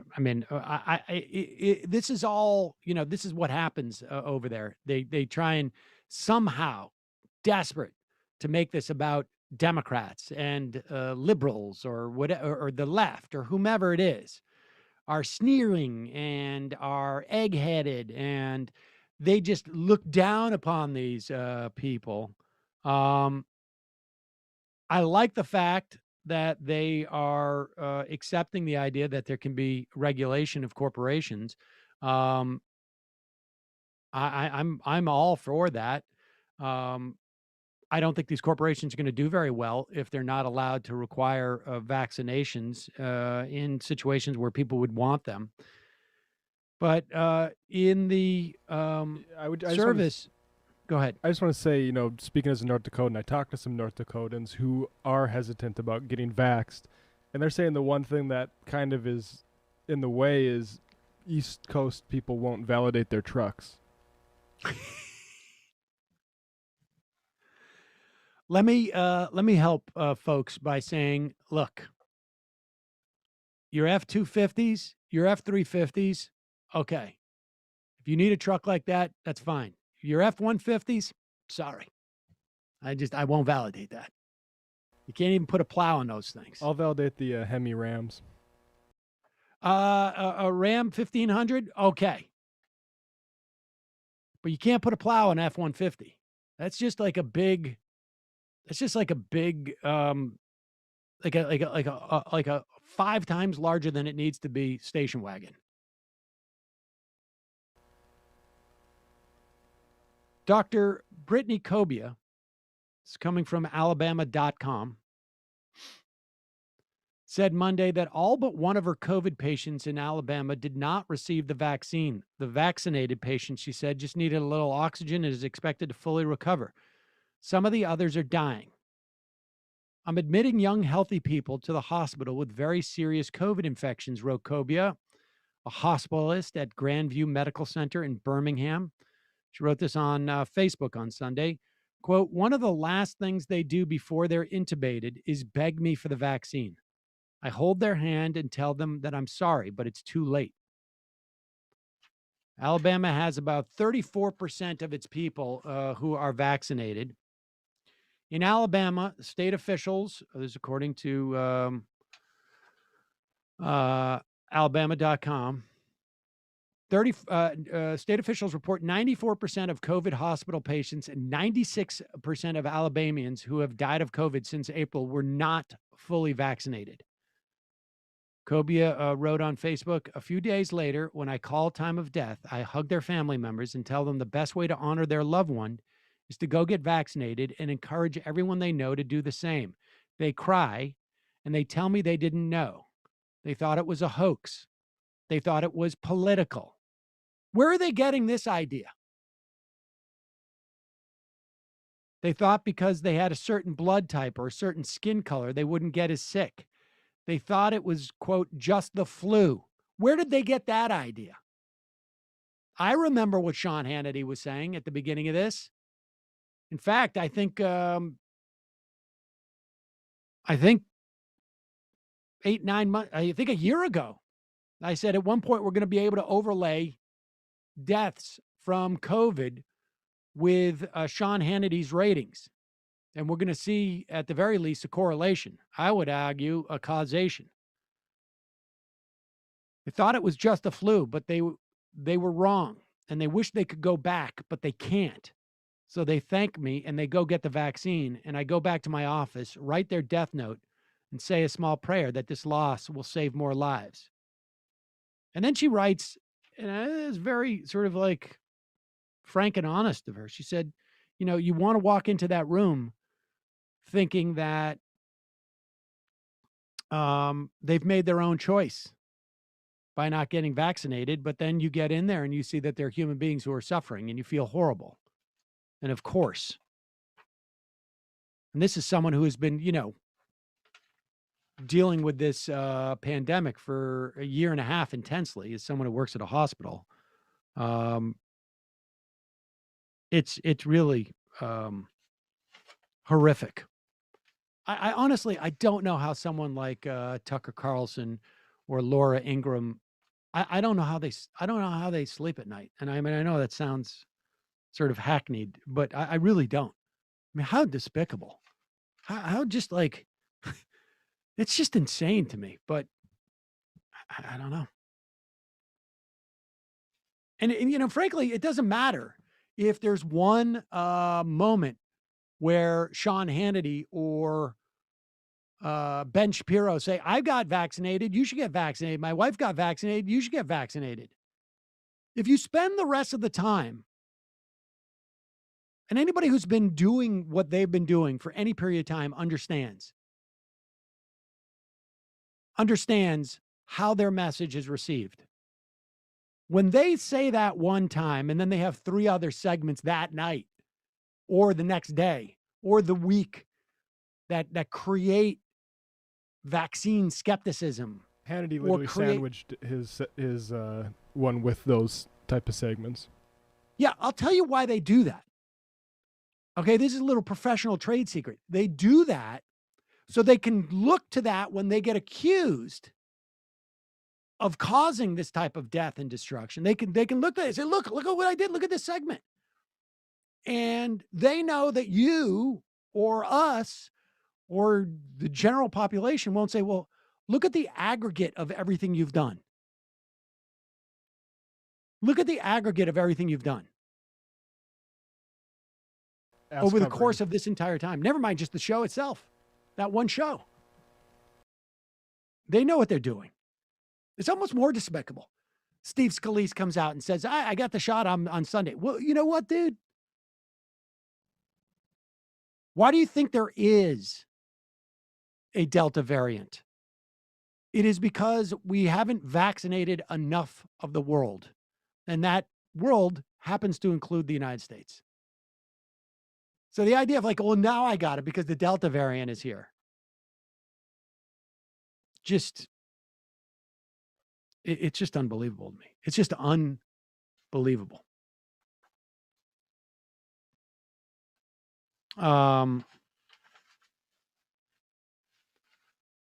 Here's Rand Paul, also apparently completely not getting having a clue as to what he's talking about. Remember, Rand Paul, I mean, is a guy who basically created his own certification to become an optometrist. Is that what it was? Ophthalmologist? I don't even know if we should Here's Rand Paul accusing Fauci of lying before Congress regarding the Wuhan lab. And of course, you know, regardless of of what the source of COVID-19 was. And I have seen I've seen no evidence that it was a lab created thing. It's not inconceivable that it could be something that was being studied and leaked out of a lab, although I think that is also there's an absence of evidence regarding that theory as well.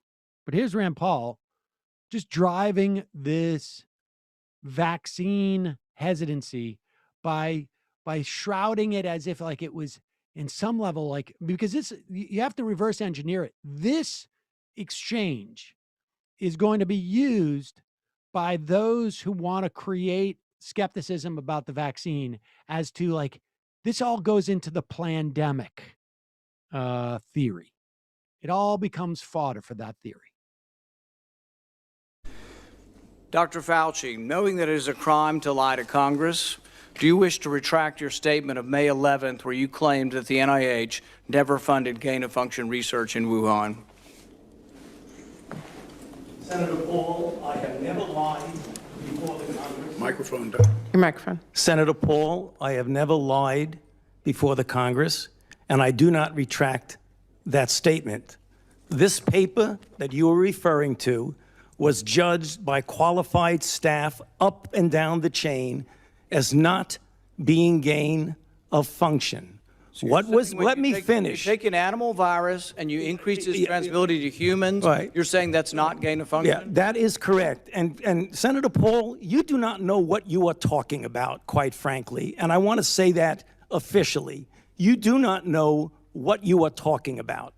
Okay, you get NIH, one person. Let's read from the NIH Chair, can I definition of answer gain the of question? function. This is your definition that you guys wrote. It says that scientific research that increases the transmissibility among mammals is gain of function.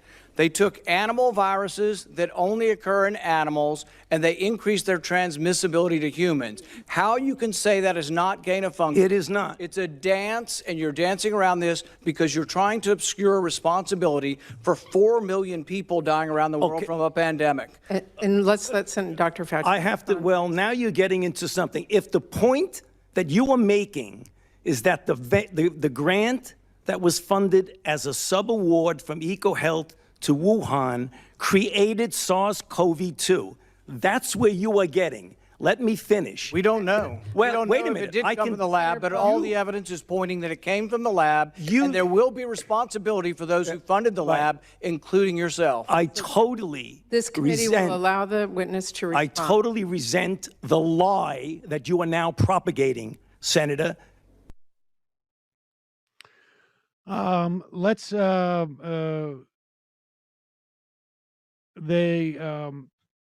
after that exchange, Tina Smith, who was chairing the hearing at that point, allows Fauci to respond.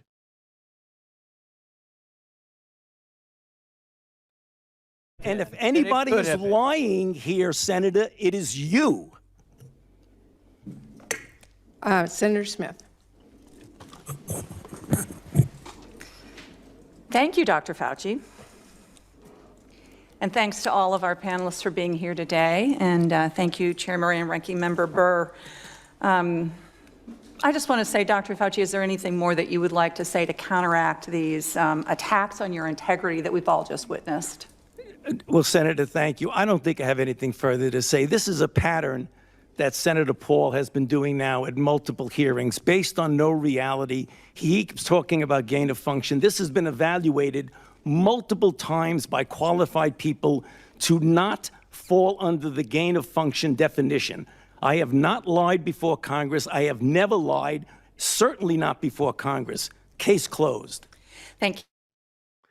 So in May, the NIH director said that neither the NIH nor NIAID had ever approved any grant that would have supported gain-of-function research on coronaviruses that would have increased their transmittability or lethality for humans. In other words, there was certainly grants that were given, but not for that purpose. It's unclear whether that was even going on in the Wuhan lab at all.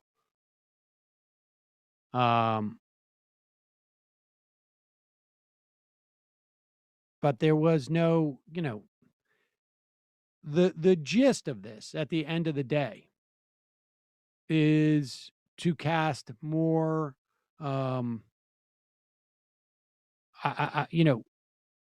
guess, skepticism and doubt on the reality of the pandemic.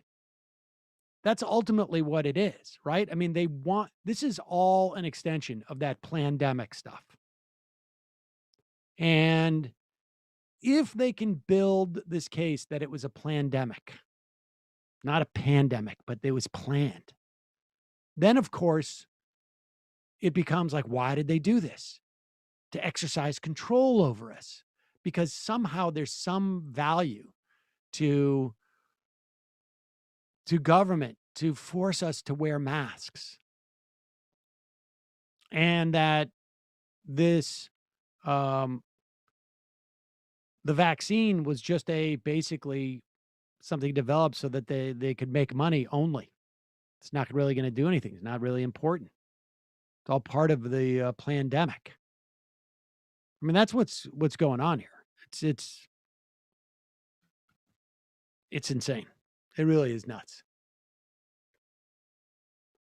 Spay F. I have an F-150. I got it because it easily tows my travel trailer, but it has the EcoBoost to get better gas mileage than most pickups or SUVs. It helps me with miles per gallon after reaching my destination.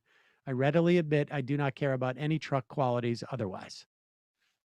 Fair enough. Fair enough. I'm teasing about the F-150 too. I don't feel that strongly about it.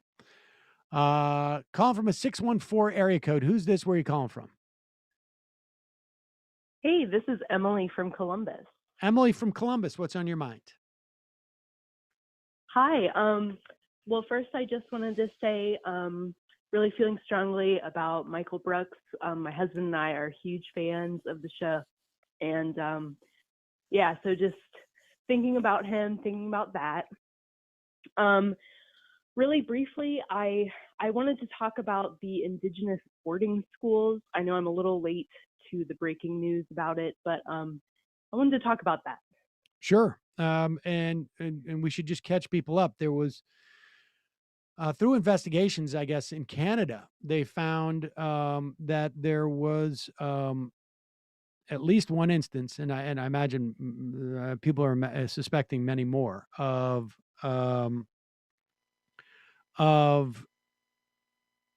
these boarding schools where there were mass graves of Indigenous kids, and maybe, I guess, a couple of places now in Canada that have been confirmed.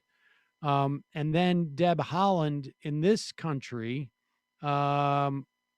basically instigated an investigation into a similar dynamic here. And I don't know when that report is due, but go ahead. Yeah, so just really briefly, my grandpa grew up in Carlisle, Pennsylvania. And if you know anything about Carlisle, it was kind of one of the big Indigenous boarding schools in the United States. And his origins are really unknown. It's not totally sure who his mom was. And, you know, he looks Native American. And so it's been kind of a painful family. I don't know if it's necessarily a secret, but we're not sure if he was adopted by a white family because he was taken on by a white family, but he's related to some of them. I don't know. It's very confusing. But I guess I just want to sort of say, like, we're barely scratching the surface of what happened to these kids, these families. You know, me personally, I'm white passing. So it doesn't affect me, but it does feel like, if you think about it too much, it's like my body is like the dream come true for one of those creepy eugenics doctors, because I'm passing and they sort of rooted out the Native American blood. So it's really creepy. I don't know. I just kind of wanted to share that if anyone else has a similar experience. You know, I think about it all the time, and it's so creepy. Like, it makes your skin crawl.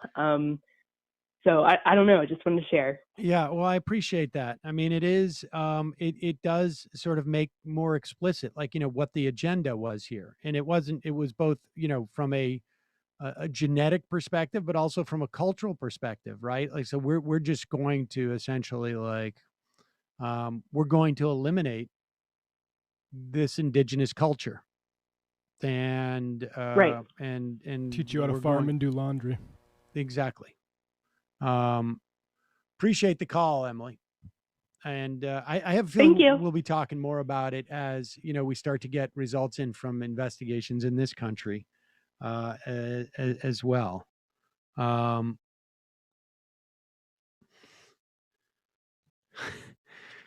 Let's do Dave Rubin, since I wanted to do this yesterday as an homage to Michael. Dave Rubin, I think, was one of his funnest people to dunk on some level. Probably Jordan Peterson comes up there quite a bit too. But here is Dave Rubin. He wants to go back to pre-COVID times because government has become a virus. And look how different the world is than it was a year and a half ago. I am pretty sure that if any of us could do that, like pull a little Thanos, not eliminate half the life in the universe, but just pull a little Thanos and just go back in time, right? If we could just, you know, fire up the flux capacitor in the DeLorean, get the 1.21 gigawatts and go back to a year and a half, that world, I'm pretty sure most of us would do it. Can we just pause it? Can we just pause it? This guy, so desperate to seem like he actually knows anything, has gone deep into the Marvel comic universe, I guess. It's not really that deep. You watch it and then you understand what he's talking about. But you could just say, if we could go back in time. If we could go back in time and then... What do you mean by that, though? Exactly. You know, if you had a certain amount of gigawattage on your DeLorean, like in Back to the Future. Oh, you mean, I get it. So like you can, I couldn't understand like going back and like, what does that even mean? That's well, you know, like if you could do this, like Thanos. Okay. You know, like Thanos, go back in time. Oh, like experience the 1980s again.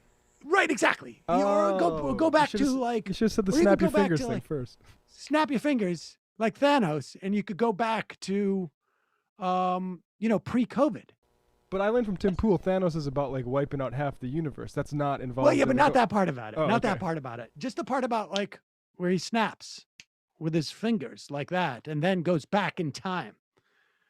I mean, I love the fact that he's just sort of like, let me show my bona fides by explaining from two different movies, kids' movies, what going back in time means. It used to be going out of your way to make Shakespeare references, and now it's like, let's try to get Thanos and Back to the Future. Maybe we can get E.T. in there too. Yeah, go. Yeah, exactly. Go. Take it back here. And look how different the world is than it was a year and a half ago. I am pretty sure that if any of us could do that, like pull a little Thanos, not eliminate half the life in the universe, but just pull a little Thanos and just go back in time, right? If we could just, you know, fire up the flux capacitor in the DeLorean, get the 1.21 gigawatts and go back to a year and a half, that world, I'm pretty sure most of us would do it because something ain't right here. And I don't think it's that the biggest worry is the COVID virus. I think it's the virus of governments and authoritarians that are rampaging through the West and tech companies and all of these things to control what we say and who we say it to and when we say it and how we can say it. And then, of course, because of technology, we can expose the people who are saying one thing now when a year ago they were saying something completely different. First of all, it's gigawatts, not gigawatts. But that's the reference in Back to the Future. He says gigawatts. Oh, is that right? Okay, sorry about that. Then I don't know. I'm not up on my kids' movies. Who's behind that, Sam? Oh, interesting. So the real problem, the reason why people want to go back is because too many people are getting deplatformed for pretending that COVID's not real. And many of us would snap our fingers like Thanos and go back to a time where you wouldn't get deplatformed for denying a pandemic that was raging through the country. That's what's raging. Yeah, no, that time period would just be right around the corner, so you could be anxious about it coming. Exactly. He hasn't quite figured out, like, well, you're not, if you go back in time, time is still going to go forward. It's just that you're going to relive it again. But then all those people could take the time and get on Gab first. And Gab could get better servers. You mean locals? Yeah, or locals. Everybody would know to go on locals. It's unbelievable how relentless they are in hammering this stuff. Never with any type of solution to these, because of course they don't actually want to diminish the power of these tech giants. They just want them to exist so that they can, sort of drive their, I don't know, participation in other, tech projects.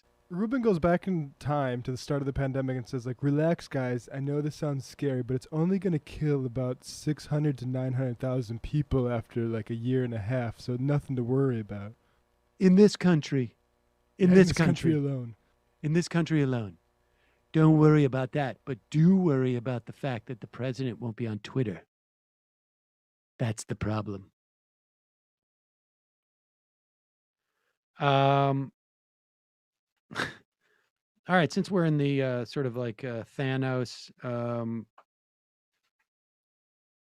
ding-dong neighborhood, let's go see what Tim Pool is up to these days.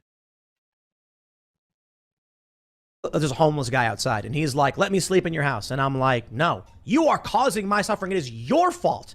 Then activists show up, and they're like, the only reason this man is suffering is because Tim Pool won't let him in his house. It's like, no, the dude is responsible for his own shelter, man. To a point, but the French Revolution...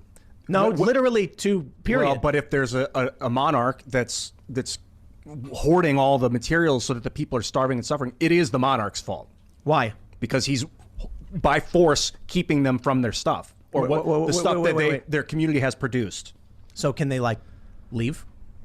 It depends. I mean, is the king... This is sort of fascinating. Like, I assume that what he was talking about was a hypothetical, that there haven't been activists out in front of his house or that a homeless person is there. But I love the fact that it's not quite obvious. Hey, wait a second. What if a monarch is hoarding all the resources? And I'm trying to think of like what would be a good analogy. Like, let's say that the income and wealth disparity was so large in this country that we could see it show up in data just on like how we tax wages and Social Security, where we would see like a significant percentage drop over how much money Social Security taxes capture. Or what if we saw somebody who had like the ability of like somebody who doesn't have a home or the ability to eat or pay for healthcare. Incidentally, healthcare now is the top debt that is with collectors in the country. Our healthcare debt is twice what we had previously thought it was. And another person who had so much money, they were like, I want to take a trip in space. And, complete with the whole space uniforms. I'll bring my brother. And then I'll bring some other people who will give me some, maybe some cover and make it seem like what I'm doing is, in fact, I'm going to, just to tamp down any type of resentment of the fact that I have so much money that I got to waste it by going to space. I'm going to give away a couple $100 million to, some centrists who will make it look like I'm being charitable. I mean, that's an analogy to like the monarch being able to control those type of resources. And Tim Pool's like, what do you mean? And his poor co-host guy is trying to explain to Tim something that Tim could never understand. And here's where Tim, again, takes the analogy and gets sort of weird. Go back just a little bit. Thankless task for this producer. Oh, my God. Hoarding all the materials so that the people are starving and suffering. It is the monarch's fault. Why? Because he's, by force, keeping them from their stuff. Or the stuff that their community has produced. So can they, like, leave? It depends. I mean, is the king going, you situation. can't even leave? That actually is a good question, because where are you going to go? Are you going to go west? Right. You go in the middle of the woods. Oh, yeah. I mean, that works with us. My point is about Cuba. Yeah. Cuba's food problem is Cuba's problem. Cuba's medicine problem is Cuba's problem. There is no obligation from any other country to give to them. Okay. Cuba's problem is not that countries are not giving to them. Cuba's problem is that it has been subjected in a world that is incredibly interconnected, in a world that all countries rely on trade. It's that it's been isolated by a massive power in the West. And in this instance, it is exactly like the analogy that Pool's producer provides for him. You have a power that is debilitating and is hoarding the resources and preventing, not just not giving, but preventing Cuba from getting resources. And we all know why this is happening. I mean, it's been going on for 70 years. It's not because it's effective. It is. Go ahead. Oh, I was just going to say, like, I like the Tim's producer when he says all that stuff that, you produced, he's hoarding it. And Tim says, why don't you just move? It's like, no, I was forced to build this bridge over this body of water. I would like to, participate in some of this community that I've built. I don't want to move to, Sherwood Forest, which I got to also point out, like, guess who owned that forest? A big part of Europe. The monarch. The monarchs, they all divided that stuff up. That's my wood. You can't chop it. I'd read a little bit of early Marx, actually, because it's all about how you can't just go to the forest and cut your own timber anymore. And where is it that Cuba is supposed to go when the most powerful country, certainly in the West, arguably in the world, is has an embargo where all of these resources are concentrated here, and refuse to trade with Cuba. And we all know why they're doing this. I mean, it's not why the United States is doing this. It's not because it's effective, and if you have this perspective of liberating the Cuban people, it's because they want there to be enough suffering so that the thing collapses in a cataclysmic way, not to promote democracy, but to promote those oligarchs who owned stuff on Cuba, 70 years ago, from their heirs to get that stuff back. It's basically what it is.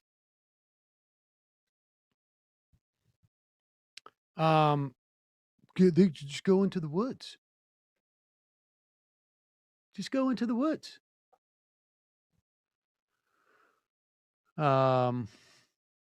See, he thinks it's like Robin Hood, like the cartoon version.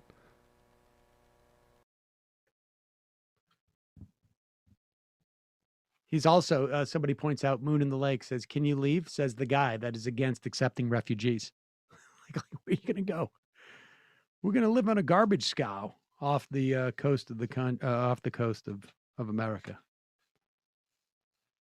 Hasn't quite thought these things through. Cuba's responsible for its own. Nobody's going to give them stuff. I mean, A, we should give Cuba aid. But B, we should also just allow Cuba to succeed or fail on its own without, imposing an embargo for 70 years. It's insane. Let's go to the phones. Calling from an 818 area code. Who's this? Where are you calling from? Hello. Can you hear me? Yes. Hello? Hello? Can you hear me? Yes. Dave. How are you guys doing? Dave in Jamaica. Dave, your phone is getting a little bit crispy. Will you pull back from your microphone just a little bit? How about here? Yeah, that's better. All right. Well, yes, I was going to say, I was trying to get in yesterday, but I can imagine the phone lines were packed, and I don't know what to say because everyone pretty eloquently said it, and that I think I guess I'm still upset about it as well because Michael had a lot of potential. I could see him being a politician or a professor or what other people have said, but yeah, he definitely could do anything I could think of except probably physics, but maths for nerds. But can you still hear me? Yep, we can hear you. Got to back off just a little bit because you get a little bit. You're overmodulating just a little bit. All right, how about here? That's okay, good. So other than that, I think memory that came up was when I think I did call in about the book review where the guy had used your name, Sam, to leave a negative review on Michael's book. I think the banter between you two was pretty hilarious on that day. I still remember it. That's funny. So yeah, it was pretty good stuff. But again, I'll say I appreciate the work you, Matt, Brendan, and everyone has done over there. Emma as well. I think you guys you're not speaking into the void because the work you guys do really does resonate. It really does. Well, I appreciate that. Keep on doing what you guys are doing. Thanks, Dave. And I guess I'll end it like this. So don't be surprised with Dave Rubin because I think his demo is basically less famous Tim Pool's. Yes. So tennis is their philosophy. So I'll hop off now since my phone is giving me trouble. But appreciate it, Dave. See you guys later. Thanks. Bye-bye. Calling from a 530 area code. Who's this? Where are you calling from? Hello. This is, I'm in your thread, actually. I listen to your show quite often. I'm in northern rural California from Redding. Okay. And we're on fire up here. Uh-huh. We just had another fire about 4 days ago near where the campfire was in Paradise that burned down most of the town. PG&E had another pole facility that apparently had a problem, and there was a fire. I believe they were able to suppress that one. But I flew up to Alaska last month on a special trip. I'm trying to put together a video on the melting glaciers up there. And we went to Anchorage, my co-producer and I, we went to Anchorage and went to a glacier, Spencer Glacier that's up there, and did some videotapes of it as it's melting away. And then we flew down to Juneau, Alaska. And one of the things that really kind of blew me away was Juneau is the capital of the state. And up here in Northern California, the two cities that are the largest cities north of Sacramento, and Northern California is the bent part of the state above the Bay Area. It's about the size of many of the eastern states, but the two largest cities, like Redding, where I'm in, is about 91,000 people. And Juneau, Alaska has like 32,000. So it's smaller than Chico or Redding up here in the north part of California. And it's the capital. Yeah. So it was weird walking around in this city, and I kept telling myself, this is like their equivalent of Sacramento, which is the capital in California, and it's like smaller than the college town south of Redding. That was odd. But we rented a float plane, and we flew up over the mountains behind Juneau, And there's this huge snowpack. I don't know how many hundreds of square miles of snowpack up there, and it feeds like 36 glaciers. And all of these glaciers are melting and receding. Right. And so we flew over these things, and there's a sort of a river inlet behind the mountains and behind Juneau called Taku. And the float plane operator told us he's never seen this river running this high before. So it's the highest he's ever seen it. And there were waterfalls, beautiful cascading waterfalls coming down into this wide area of the river. It was like a lake. And we landed the float plane, and I climbed out on the float and got video shots of this cascade of water. And I asked him what was the name of the waterfall, and he said it didn't really have a name because it used to be just a trickle of runoff from the snow cap up on top. And he said now it's this huge cascade of water as the snow cap is receding and melting along with the glaciers that it feeds. So this was a very sobering trip to look at all of the damage that the climate global warming is doing to, and this is just one little area. I mean, there are snow caps like this all across the North American continent that are doing the same thing all at the same time. Yeah, it's terrifying. And so between the fires here and seeing this eyewitness stuff that I was seeing up in Alaska, it was pretty disturbing. Yeah, things are getting more and more explicit, it seems like, and it's terrifying. It really is. I appreciate the call. Let us know when you put that film out. Appreciate the call. I will. It'll be as Dr. Negative. Okay. Yeah. Well, I don't blame you. I appreciate the call.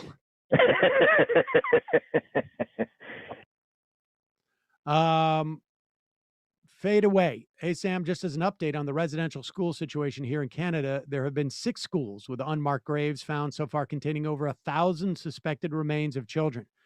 Every school site that's been looked at has found graves so far. It's now now it's thought that almost every school will have these unmarked graves. Just a horrible tragedy that people on the right here in Canada still want to marginalize and downplay. These are the same people that say natives are drunks and criminals who don't deserve all the money they get from the Canadian government. There's a section of people here in Canada who view Indigenous people as subhuman, and it's really disgusting. We got time for one more phone call. Calling from a 713 area code. Who's this? Where are you calling from? 713? This is Josh from Houston. Josh from Houston. What's on your mind?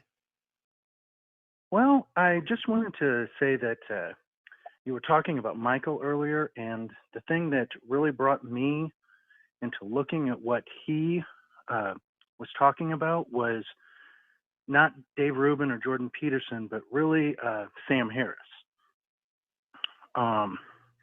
He really did a great job of sort of breaking him down to some of my friends who had really kind of fallen into that sort of, this is the logical guy trap.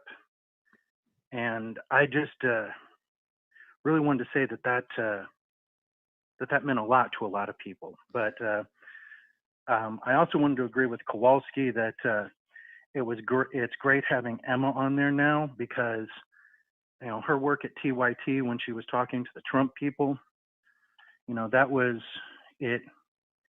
It really felt like you were seeing these people as people instead of sort of the CNN caricatures. Right. So. Right. Well, I appreciate the call. I mean, it's interesting the Sam Harris stuff. If I remember correctly, Michael's first podcast that he hosted was, I think it was called Deconstructed, and it was for Reza Aslan. And Michael had studied in Turkey, and this came up on the show yesterday, and was, particularly sensitive to anti-Muslim rhetoric. And Sam Harris at the time was really, and had been for some time, and this was in the early, I guess, teens or mid-teens, was providing this sort of like logical veneer to anti-Muslim, bigotry. And, this, I mean, as far back as like 2004 or 5, I think he had written something. I think it was literally the title on HuffPo at the time. This is when, it would take like sort of like reader submission type of stuff. It was more sort of was something, I believe, in defense of torture. And I went back and forth with him on that too a little bit. That was just reprehensible. Again, the whole thing, and we see this in other people these days. I mean, Sam Harris is sort of laying a little bit low with this stuff, but there was a huge debate, political debate, raging in the country at that time about torture, as it had become clear that there was a torture regime, essentially, that was unleashed by the Bush administration. And to weigh in with a hypothetical about how torture can work, which was completely, first of all, it was only hypothetical insofar as there was no data to back up what his assertions were. Whether that there are situations where, someone's in a well, stories like you would see from like Batman, I've got her in the well, and yes. And I'm going to call her, I'm going to let you go just as I retell this. And to pretend that it was just sort of a philosophical, hypothetical, examination of whether torture could be possible or not. As opposed, you would have to have had no awareness of what was going on around you. And of course, it was also not backed by a data. There are no situations where it's like there's a ticking time bomb, where certainly there wasn't at that time. There's a ticking time bomb. And therefore, we should torture the suspect to get us, to find out where the ticking time bomb is. Because A, experts will tell you that A, that doesn't work. B, there is no ticking time bomb scenario. That's not happening. And C, the other thing that, if I remember correctly, that essay that he never addressed was, when you do that, you can't just measure in that moment the efficacy of diffusing that ticking time bomb, but the implications it has for the entire police force, and in fact, the entire policing world, as to using that methodology, because they can't always know whether or not there's a ticking time bomb. You don't know that until you torture them, right? Like, I mean, how would you know there's a ticking time bomb, but we don't know where it is? Well, how do we know that there's not a ticking time bomb? Well, torture. That's what worked in that, hypothetical. I mean, and there's no assessment of what the implications are of these things in real life. And you do that because you're trying to attract a certain audience, and you're trying to maintain a certain brand, or build a certain brand. And that's what he did. That's what he did. Now, I know I'm a psychopath for saying that, but all right. That's it for our phone call portion of the program. Apologies if you were hanging on there. We will have more phone calls tomorrow and Friday and in the future. We'll get some IMs. Brenda Leck. Sam, you sheep-shagging shitbag.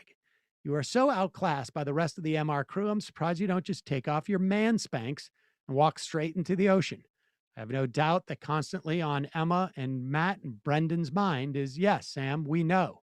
There's no I in team. But there sure as hell is a you in fuckface. Love the show. Want to say to Emma, your words at the end of the show yesterday were really moving. You should know that while nobody can follow Michael Brooks, likewise, nobody can precede Emma Vigeland. You are both incomparable, so no comparing is necessary. Keep up the great work. I feel like this person, like every day, creates a little bit of art in the insult. Aaron is not cool. Sam, you violated Emma's HIPAA rights. Attorney Andrew, listening to yesterday's show, I couldn't help but think of Michael's impression of Sam's internal monologue every time someone referred to Michael as professional. Something like, oh, he's so professional that he never once showed up for work on time, et cetera, et cetera. Miss him dearly. Indeed.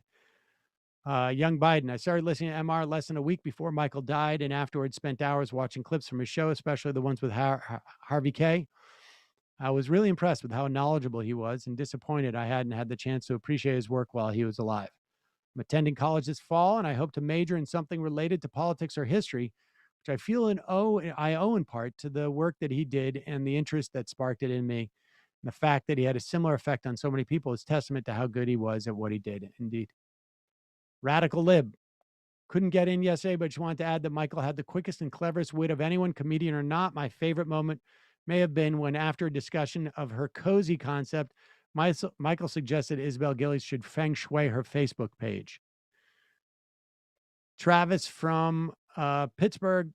Here's my biggest problem with people complaining about how any rich person going to space, they usually are government officials saying that he should be taxed more, and then they don't tax him.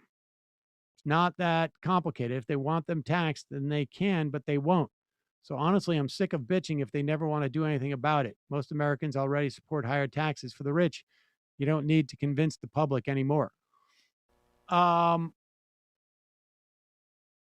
not all politicians are on board with that taxation. I mean, we saw, yeah, I don't understand. This week we saw the Republicans kill the infrastructure, their so-called bipartisan infrastructure bill, or maybe mortally wounded, because they don't even want the IRS not to raise taxes, but to just enforce the taxes that exist. It's not like Democrats in Congress that are leading the anti-Bezos stuff either.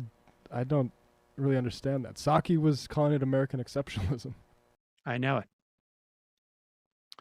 Dave Parrott, the GOP politicians who are pushing vaccinations now are only doing so because they realize their base is dying off, which gives them their political power. I don't think that's what it is. I think that maybe, but I think what the problem is that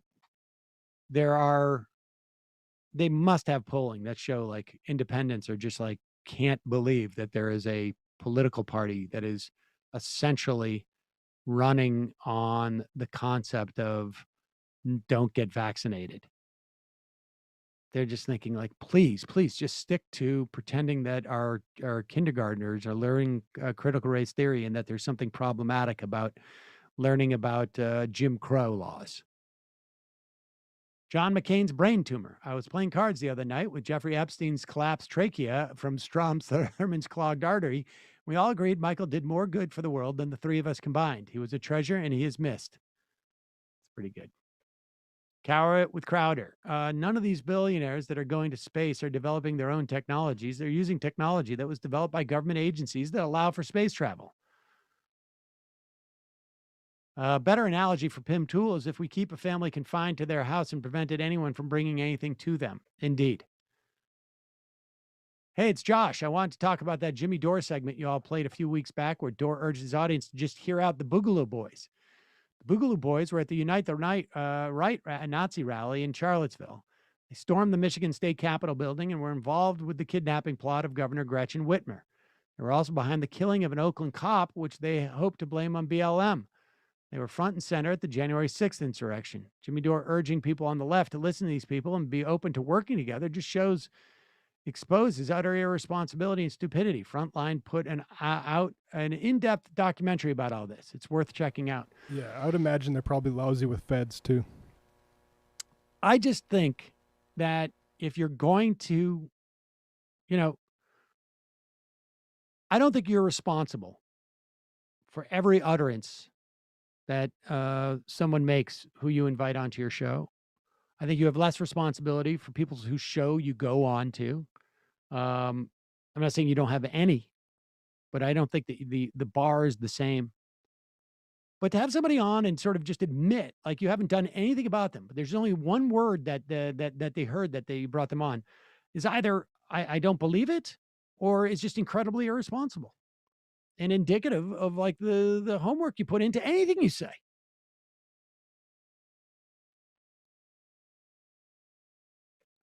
Seder hardly knew her. Is Emma's eye infection with partying too hard after the Bucks win? Wyoming Ryan. Sam, I too enjoyed the hair sticking up. Cut the hair off for the last year and a half. Well, yesterday I went and got my hair cut, and my hairdresser asked why I had a divot in my crown. Told her my technique, your technique. She laughed and said that certain areas of my crown require hair to be long enough to lay down, which you can't do. I'm constantly cutting it down. Hope this helps. Left is best. Yes, I've realized that. Kalipli Gausking. My favorite Michael moment was the bit where he went on a silent meditation retreat and phoned in to give and get updates on the current events, all while not saying a word. Do you remember that, Matt? I don't remember how we did that bit, but I remember doing it. We just did. Michael wasn't even involved. We just like had just dead air. Yeah. Great. Mike, tell Kowalski Michigan is no longer in drought. Probably no second cut. Hey, this year, though. Left is best. Gulfstream 2. People forget that Bezos' business plan for Amazon was to lose money the first 20 years to gain market share. I run his competition out of business. Check out the Frontline episode about Amazon. Moon in the Lake. The Guardian is literally the only news site I've seen reporting on Pegasus. MR Fan 001. Whatever the reason for the right-wing media to pivot to vaccine encouragement, I can only imagine it's self-serving. It's not as though they've just now learning of its importance, but more likely they've capitalized on the indignation to the extent they believe they can, before the cost of pandemic resurgence for their audience, put them in the red. Yes, I'm happy they're pushing the vaccines to the extent that they are, but I still don't think it's sufficient. And they certainly should still be held accountable. Ryan Cole. Sociopaths never have difficulty sleeping. I wonder how much the Sam Harris, Bill Maher, new atheist anti-Islamic rhetoric relates to an unconditional support of Israel. Well, in the context of Sam Harris, I know that he was hugely big on back in that day in the Brotherhood of Synagogue circuit. I would hear from people who would hear from him all the time. For a guy who didn't believe in religion, very open to talking to Jewish groups and that would have him and just knock a specific religion. Yeah, look at, in retrospect, in the context of Israel-Palestine and also the Iraq War, it just seems very obvious why this guy was doing thought experiments about that and what if we should nuke Iran or if we should racial profile, like what attitudes that created and was in service of. Emma knows corn. I'm a first-year college composition teacher. I cannot tell you how many students write their final argument paper defending corporate surveillance in the name of convenience, or their conclusion is people need to be more responsible and read the terms. I push and can barely just get some of them to start questioning this position over the lifetime of the project. Matt, you mentioned an alternative to the Zuboff book. Do you remember what it was? Yeah, we actually had Jathan Sadowski on Left Reckoning. I don't remember what the name of the book is. Too Smart. It's called Too Smart. Flip Eye. I'm reading a book called This Land, How Cowboys, Capitalism, and Corruption Are Ruining the American West by Christopher Ketchum. I think having him on for an interview would be fantastic. The book reveals... I think we had him on a few years ago, as a matter of fact. We did? Yep. For that book? Yep.